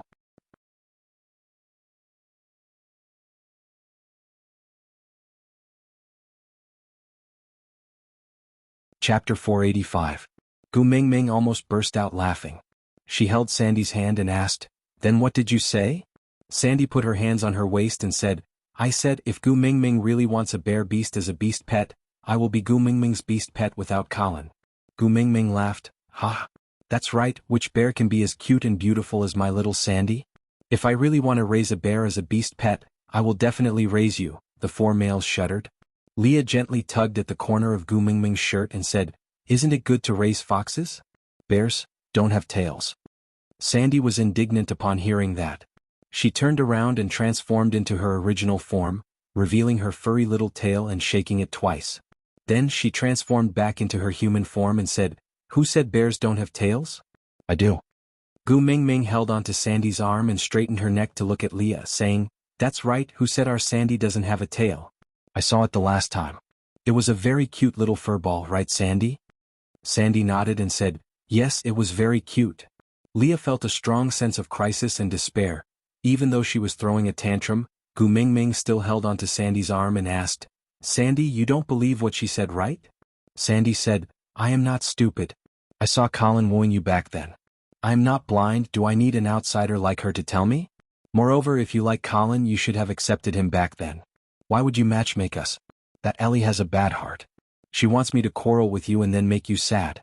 I will not fall for her trick." Gu Mingming hugged Sandy and swayed, saying, "Yeah, I know my Sandy is the best. She will not be provoked by others. But that Ellie is not simple. She is different from Nina in the past. You better stay away from her, understand?" Sandy tilted her head and asked, "What's different? Aren't they both bitches?" Yes. This was what Gu Mingming used to scold Nina.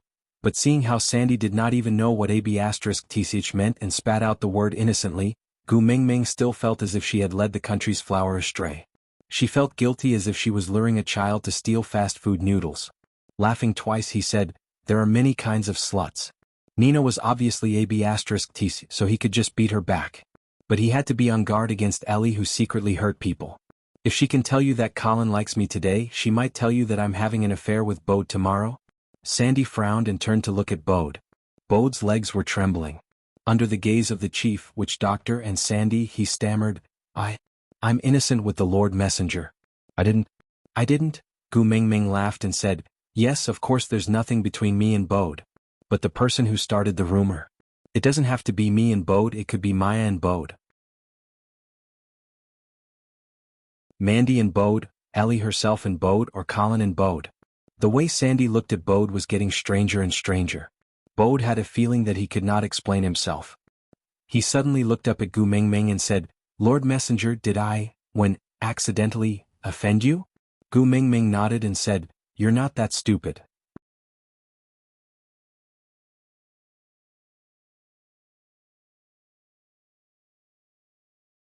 Chapter 486.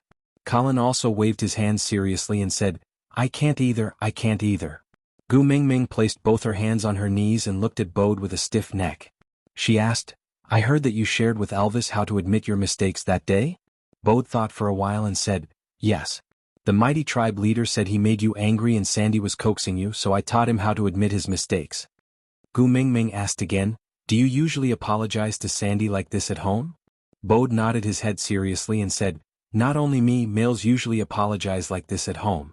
Gu Mingming believed that Bode would not dare to lie to her and his gaze was too sincere. Since it was unintentional, Gu Mingming did not pursue the matter any further. She waved her hands and said, forget it, I will not pursue this matter anymore. Bode heaved a long sigh of relief before standing up to Gu Mingming and Sandy. Seeing that Sandy was no longer that angry after Gu Mingming's tantrum, he could not help but pat Colin's shoulder and said, luckily it was you who thought of this idea, or else I really don't know what to do. Colin scratched his head and said, as long as they are together, they will not be angry. Gu Mingming looked at Sandy and Sandy looked back at Gu Mingming. Both of them smiled at the same time. Leah was a little jealous as he swayed his large tail and said, that's why I said, the few of you should thank Mingming for not being a male. Or else humph. Bode said, yes yes yes Colin, quickly thank the great messenger. Colin was stunned and could not react in time. Bode said, quickly thank the great messenger for not being a male. Or else, who among the 9 males in our family would be able to snatch her away? Colin suddenly understood and bowed to Gu Mingming and said, great messenger, I thank you for not being a male. Gu Mingming patted Leah and said, how many times do you want to play this joke? Didn't Bode already thank you the previous time? Leah, however, turned his head to look at Sandy in jealousy and said, Sandy, you should also thank yourself for not being a male. Sandy pointed at her own nose and looked at Leah with a face full of question marks. Leah said, if you are a male and Mingming likes you so much, I will definitely go crazy from jealousy and kill you. Sandy's body trembled and her face turned pale. And me? Elvis's voice was cold as he squeezed his wrist, his bones cracking. Sandy pounced into Gu Mingming's arms and hugged her tightly. Sobs, sobs, sobs, tribe leader and witch doctor are so scary. Gu Mingming, you better abandon them and live with me. Elvis and Lee's faces froze. They gritted their teeth, they really wanted to strangle her to death. Gu Mingming turned around and glanced at her husky and Samyed saying, if you continue to show off, both of you will have to sleep outside the cave tonight. Leah threw himself into Gu Mingming's arms, wrapping his furry big tail around Gu Mingming's waist. His long and narrow eyes were filled with affection as he pointed at Elvis and said, it's all your fault, why did you scare Sandy for no reason? Look, you've angered Mingming, aren't you going to apologize? Elvis's face darkened. He looked at the scapegoat and clenched his teeth. In the end he still lowered his head and said, I was wrong. Gu Mingming did not harp on this matter anymore. She just held Sandy's little hand and asked, other than Ellie, what do you think of the other new females in the tribe? Sandy thought for a while and said, they're all very good. Complete females are originally very rare, it's already not bad for a tribe to have 1 or 2. So many of them came to St. Nazir at once, it makes me happy looking at them. Aside from the topic, alright my babies, are you happy reading today's update? I love it when you guys are smiling the most. If Susu's text can make you guys smile, please leave a comment and let me know because this will make me very very happy.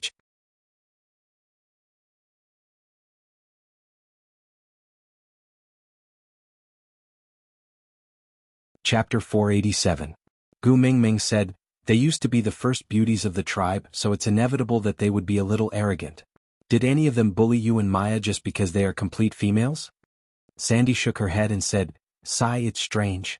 They are all complete females but their personalities are all better than the other. Especially that first beauty that you personally chose, she would smile at me every time she sees me, and speak to me in an amiable manner. Yeah, it's just a little weird, they seem to be imitating you. Gu Mingming was taken aback and suddenly understood. As the messenger of the beast deity, in their eyes she was probably like a modern little girl who was infatuated with an idol? Give me a XX nose and a XXX chin. In the beast world there was no such thing as a nose and chin for sale, so she could only get a similar temperament? Alright, if the females here could learn from her, at least it would be pleasant to interact with them. Just that, how long could they last? Speaking of Mandy, Gu Mingming suddenly recalled something. She hurriedly took out a bamboo cup from her pocket and handed it to Sandy saying, here, this is for you. Sandy received the cup happily and smiled, saying, Isn't this the cup you gave to the first beauty? I have one too. Gu Mingming hooked Sandy's little face and said, In my eyes, you are the first beauty, no one can be compared to you. Before Gu Mingming could finish her sentence, she felt a tightness around her waist and was carried up by Leah. Without any communication, he and Elvis sandwiched her in the middle and walked towards the main venue of the night campfire party. As they walked, they said, The decorations at the venue are almost done, you have to come over and see where to place that thing from the previous time. Colin also carried Sandy up in a tacit understanding and walked back with Bode. He said, Look, the great messenger is so busy, you can't keep causing trouble for her. Let's go home first and find a place to place this cup. If not, it'll be useless even if you cry if it gets lost later. The two females were forcefully separated, and when they regained their senses, one was already at the venue and the other in the cave. Gu Mingming knew that these two fellows were jealous, blaming her for chatting endlessly the moment she saw Sandy and giving them the cold shoulder. But which woman wasn't the same? Bosom friends always have endless topics to talk about. Gu Mingming glanced at the thing Leah was talking about and smiled. This is called a drum. It's a musical instrument from my place. When I used to work at the amusement park, I learned how to make it from the old man who sold souvenirs. However, my skill was not good and it was far worse than the old man's. This one is barely usable. Leah took the wooden mallet that Gu Mingming had made previously and knocked on the drum. He smiled and said, Let's perform that song today. It makes one's blood boil and I feel that it suits today's atmosphere very well.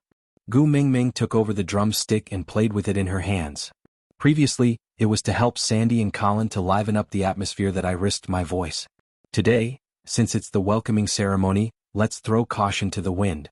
Leah smiled and nodded before asking again, Then what should I sing for the second song? Gu Mingming said, Colin has already mated with Sandy, how could there be a second one? Just sing a song to warm up the place.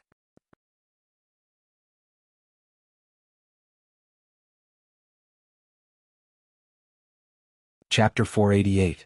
Gu Mingming frowned and asked, Singing, A Little Happiness again? I'm already traumatized. Leah shook his head and said, You're not allowed to sing that song anymore. Elvis hugged Gu Mingming's waist and said, Just one song will do, don't tire yourself out. Leah did not insist and only said, Then who's going to help you carry the drum? Me or Elvis? Gu Mingming felt the increasing pressure from both sides. This was the start of internal strife? Did they have to fight for this kind of physical labor? For the sake of family harmony, Gu Mingming said, Both of you help me carry the drum and be more stable, all right? Elvis and Leah nodded and did not say a word. At sunset, half the sky was dyed red by the setting sun. Gu Mingming asked someone to take a few large pieces of oil from the animal fats and smear them on the wood. Then she held a torch and lit it up lightly. The wooden pagoda that was as tall as a human was instantly ignited. Gu Mingming turned around and raised the torch high up. With a loud shout, with Elvis leading the way, all the males roared towards the sky. The scene was rather spectacular. Gu Mingming did not change her clothes because she did not intend to perform initially. She only agreed because she did not want to reject Leah. That cape and shorts had long been lost somewhere and could not be found, so Gu Mingming could only wear her normal clothes and stand on the drum. Although it was a little weird, fortunately, according to the standards of the beast world, which part of Gu Mingming was not weird. This set of clothes was not that important anymore. Elvis and Leah lifted the drum steadily and Gu Mingming sang and danced on the drum. Although her movements were obviously not as energetic as when she proposed to Colin, it was enough to shock those who had just joined Saint Nazaire and were witnessing such a performance for the first time. When Gu Mingming finally roared at the top of her lungs, the sound of tearing, Colin stood up and transformed into a bear. He pounded his chest with both hands and roared towards the sky. In just a breath's time, the original tribesmen of Saint Nazaire immediately understood and transformed into beasts, roaring together with Colin. The new tribesmen were influenced and also imitated them to transform into beasts, roaring towards the sky. This act later became a ritual in Saint Nazaire. Every year, when new members joined, Gu Mingming would sing Alien once, then the guardian messenger would lead the roar towards the sky. It was said that if we roared together we would be a family. However, Gu Mingming was completely dumbfounded. What was the connection between screaming together and being a family from now on? Is there any scientific evidence? For example, after shouting, the DNA would be shattered, causing genetic recombination and they would become a family? And the one who added fuel to the fire was Leah. The explanation he gave was, the roars of the males with all their might would be transmitted to the mighty beast deity who had come to listen to the messenger's song, letting the mighty beast deity know of their unity. From then on, they would become the tribe of the messenger that the mighty beast deity recognized. Gu Mingming shrugged her shoulders and thought to herself, this is definitely bullshit, but everyone in the beast world believes it. Originally, Leah and Elvis were supposed to slowly place Gu Mingming down from the drum amidst the roars of the crowd before saying a few motivational words and starting the barbecue carnival. But when the roars stopped abruptly, there was a sudden change.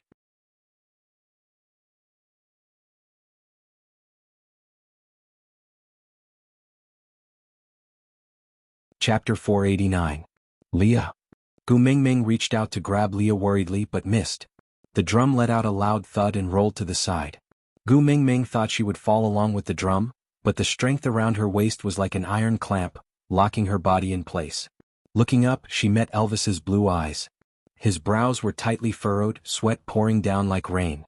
He was clearly in pain, but he was forcing himself to hold on. Hubby, what's wrong? You guys, what's wrong with you guys?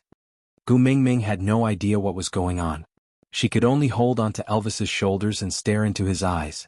Elvis was trembling all over, but he still controlled his strength and slowly placed Gu Mingming on the ground.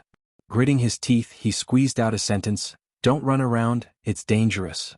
Then, as if he was being pressed down by something, he crawled on the ground, unable to straighten his back no matter how hard he tried. This scene was so familiar. It looked exactly like the others who could not straighten their backs when Elvis released his beast pressure in the past. Gu Mingming stood up and looked around, only to realize that no one was standing apart from her. Many orcs were unable to maintain their human forms due to the pressure. There were a few strong ones, but they were all sprawled on the ground like Elvis, unable to get up. Ow ow ow. The familiar cries made Gu Mingming's heart skip a beat. She looked towards the source. It was Hutta and the rest. The four little fellows had been tied up with tree vines and were being dragged out of the tribe. Gu Mingming could not be bothered with Elvis's instructions and chased after them. But her speed was too slow. By the time she reached the boundary of the tribe, Hutta and the rest could no longer be seen. Hutta. Gu Mingming yelled at the top of her lungs, Qixin, Jianghu, Jianghu. None of the children responded to her. Gu Mingming plopped onto the ground, her head exploding with a bang. Bullshit messenger of the beast deity, how could she be so helpless at such a time? Gu Mingming knew that crying was useless, but she stood rooted to the ground, not knowing which direction to run in. Come up. A familiar voice rang out. Gu Mingming looked up and saw Ian standing in front of her in his half-orc form. His wings were spread open and he was ready to fly at any time. His forehead was full of sweat and it was obvious that he was suffocating from the strong beast pressure.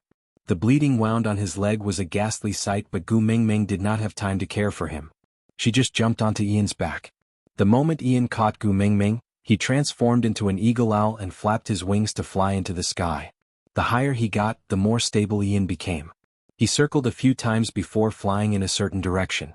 At this height, Gu Mingming was basically in a state of being blind. She could not see anything, and other than the sound of the wind whistling beside her ears, she had no other senses to use. The only person she could rely on now was Ian, who was carrying her. After flying for 2 days, Gu Mingming and Ian arrived at Sauter. Standing at the entrance of Sauter, Gu Mingming was already in a daze. After 2 days of non-stop flying, both Ian and Gu Mingming were exhausted. Gu Mingming's only hope of saving her son was to hold on. Are Hutta and the rest here? Gu Mingming asked Ian. Ian shook his head and said in a weak voice, after we took off, Hutta and the rest were nowhere to be found. Aside from the topic. Yes, that's right, I was the one who caused trouble. I just could not bear to see Gu Mingming live a good life for 2 days and had to torment her. Aren't all mothers-in-law like this?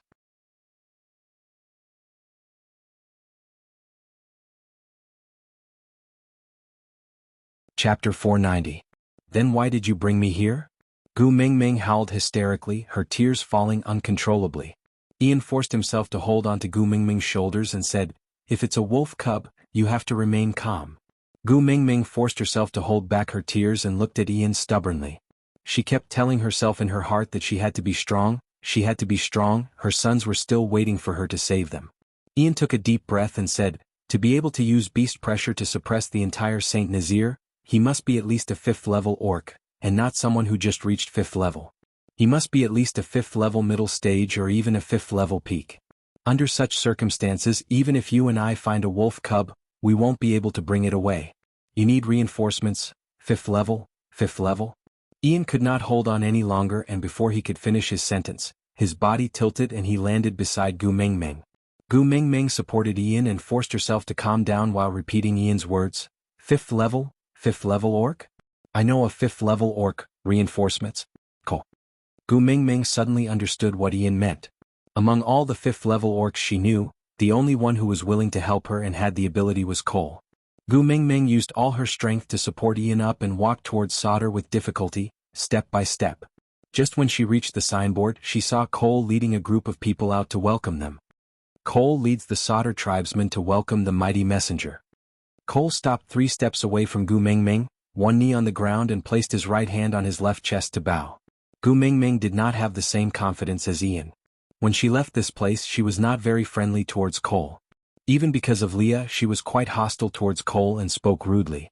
Back then, she bragged that she would never come to Sauter again and wanted to make Saint Nazir into a brand new messenger tribe blah blah blah blah. Now, would he still be willing to help her? She bit her lower lip. For her sons, what was her face worth? Even if Cole said that he would only help if she lay on the ground and bark like a dog, she would only ask if he wanted her to learn from a Pekingese or a teddy bear. Cole, help me. Gu Mingming's nose turned sour. She only managed to say these 5 words before her tears fell. Cole frowned and stood up to take Ian from Gu Mingming's body. He handed him over to the person beside him and said, "He looks like he is overly fatigued. Bring him to the stone house to settle down and let him recuperate." The people next to him didn't say anything and directly helped Ian to leave. Cole then turned around and gently wiped away the tears on Gu Mingming's face. He frowned and said, "Sauter is the messenger's tribe and we are your loyal subordinates. As long as it is your command, Cole will definitely execute it to the end."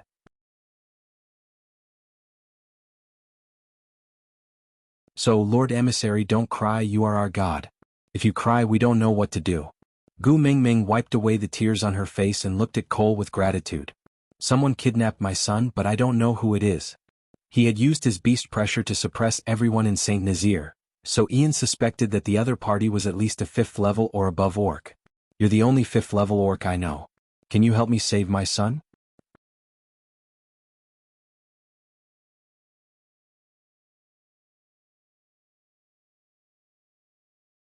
Chapter 491. In the next few days, Gu Mingming was arranged to be protected in the core building of Sauter. Only then did Gu Mingming know that Cole was not the only 5th level orc in Sauter, but there were 3 of them. The 3 of them took turns to guard Gu Mingming, in case the person who kidnapped the little wolves turned around to deal with Gu Mingming. And the remaining 2 mobilized all their connections to search for the whereabouts of the little wolves. It was the 3rd day. This was the 3rd day since Gu Mingming arrived. Cole dragged his tired body into Gu Mingming's room and exchanged information with the person on duty yesterday. The person on duty yesterday immediately went out to continue his search. Meanwhile, Cole walked to Gu Mingming and knelt on the ground. He frowned and said in a hoarse voice, "Great messenger, don't worry too much. No news, might be the best news." Gu Mingming looked up at Cole.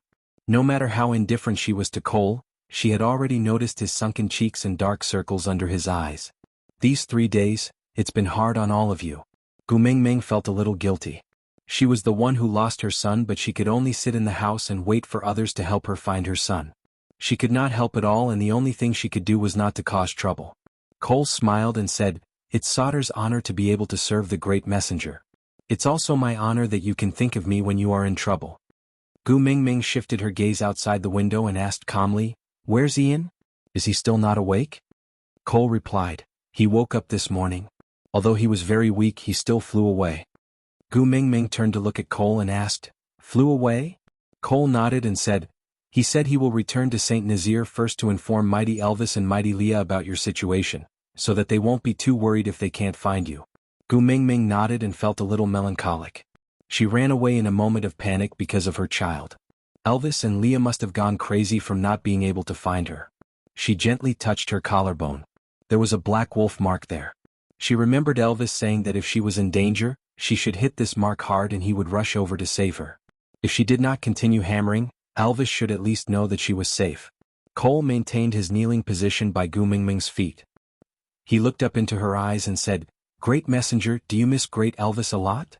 Gu Mingming nodded. They must be very worried that I suddenly disappeared. Cole smiled.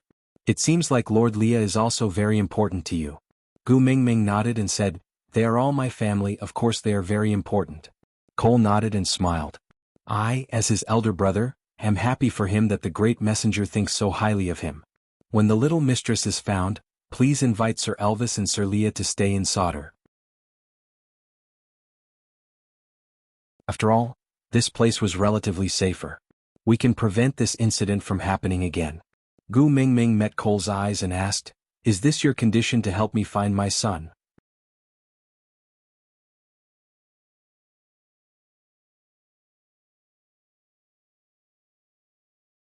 Chapter 492.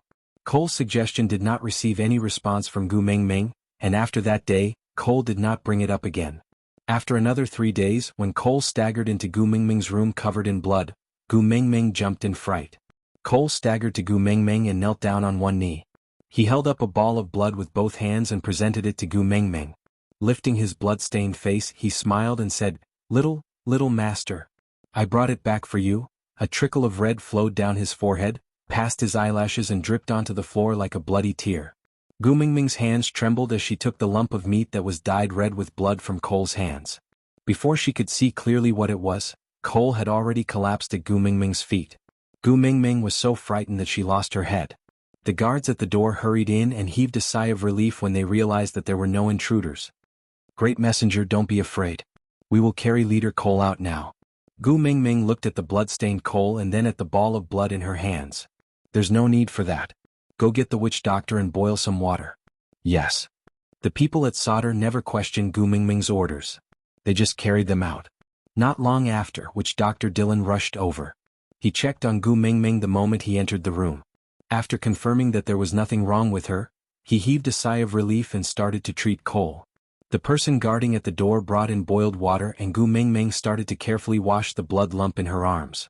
When basin after basin of clear water was replaced with blood water, the blood lump's original appearance was finally revealed. Qixin? Even though he was quietly closing his eyes and not moving, Gu Mingming could clearly tell which son was in her arms. Baby, I am mummy. Gu Mingming held back her tears and gently wiped Qixuan's body with a beast skin. She called out softly, good little Xian, don't scare mummy. Quickly open your eyes and look at mummy, alright? No matter how she called out to him, Qixuan just lay there motionlessly. If not for the fact that his pulse was still beating, Gu Mingming would have suspected that her son was dead. She had carefully examined Qixuan's body. There were no obvious wounds, so the blood should not be Qixuan's, but Cole's. Gu Mingming carried Qixuan to Dylan and asked, how is Cole? Dylan shook his head and said, I don't know what kind of enemy could actually injure clan leader Cole to this extent. 9 of his bones were broken and there were countless external injuries. The worst part is the laceration on his abdomen. His internal organs can be seen and the wound is black. Seems like he was poisoned. More than half of the blood on Cole's body had been washed away, but the wound was too big. The moment the old blood was washed away, new blood immediately flowed out. The beast's skin on the bed was already soaked. It would be strange if he didn't die from this. Gu Mingming asked Dylan, do you have an antidote? Dylan looked at Cole's wound and deliberated for a moment before saying, this poison is not very serious. With Leader Cole's abilities, he should be able to digest it himself. The main problem now is to stop the bleeding. If the bleeding can't be stopped, I'm afraid it's impossible to save him. Gu Mingming handed Qixuan over to Dylan. Help me check on him too. Cole's injury, let me try.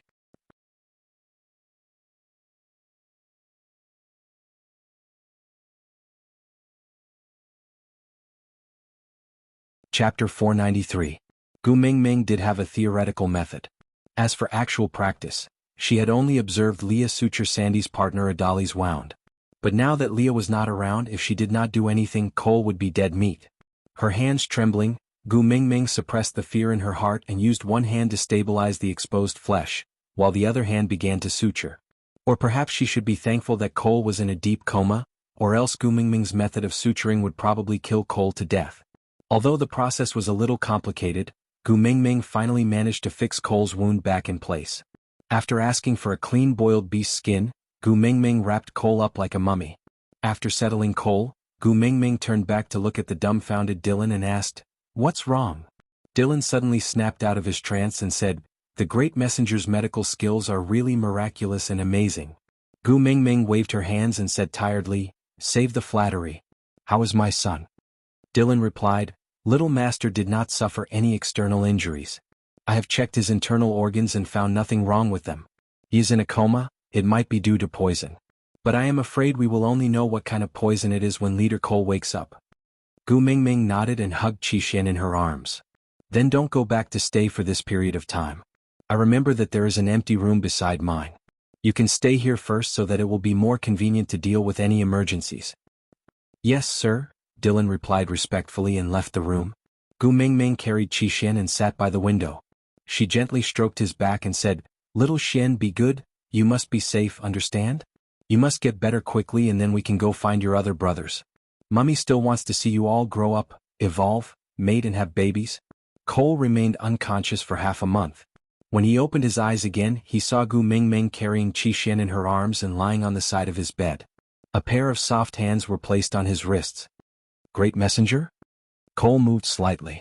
The sharp pain in his abdomen made him frown and cry out in a low voice. Gu Mingming woke up with a start. She sat up and stared straight at Cole. They stared at each other for a long time before returning to her senses. Gu Mingming reached out to touch Cole's forehead and realized that he no longer had a fever. She then heaved a sigh of relief and said, "You're finally awake. Great messenger." Cole wanted to say something but was interrupted by Gu Mingming. "You've been in a coma for more than half a month. You've been relying on honey water to maintain your strength. You must be very weak now. Although I have a lot of questions to ask you, I'm not in a hurry. Lie down first. I'll get someone to bring you some food. We'll talk about the rest later." With that, Gu Mingming placed Qixin by Cole's bedside. "Help me look after my son." Cole smiled gently and said, "All right." Gu Mingming turned around and went out. As she called Dylan in to check on Cole's body, she instructed the guards outside to prepare some light food and fruits.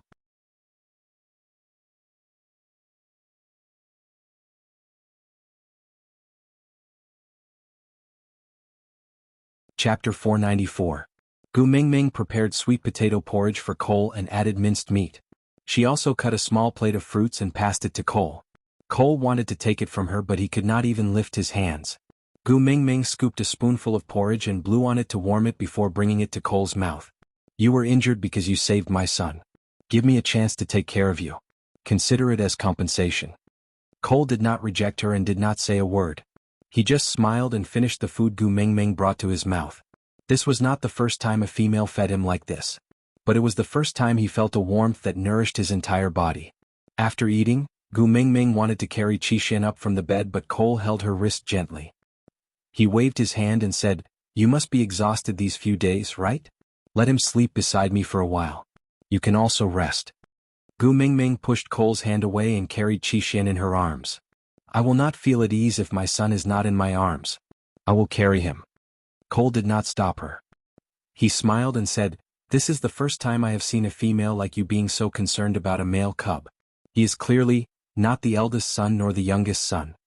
Gu Mingming knew the tradition of the Snow Fox tribe. The eldest son would inherit the position of tribe leader while the youngest son would inherit the authority of the witch doctor. So she only cared about these two sons. "The flesh that fell from my body is a treasure in every aspect. It has nothing to do with the ranking." Cole's gaze was a little complicated. She could not tell what he was thinking about. In the end he just nodded silently. Then without waiting for Gu Mingming to ask, he went straight to the point. "The one who kidnapped the little master is Ellie. The power behind her is the Snake King Valley." Gu Mingming frowned. "Ellie? What?" Cole replied, "My initial guess is that she wants to use the little master to lure you to the Snake King Valley. But the mighty one in the Snake King Valley has no interest in unifying the beast world. Otherwise he would not have sealed himself off from the Snake King Valley for so many years.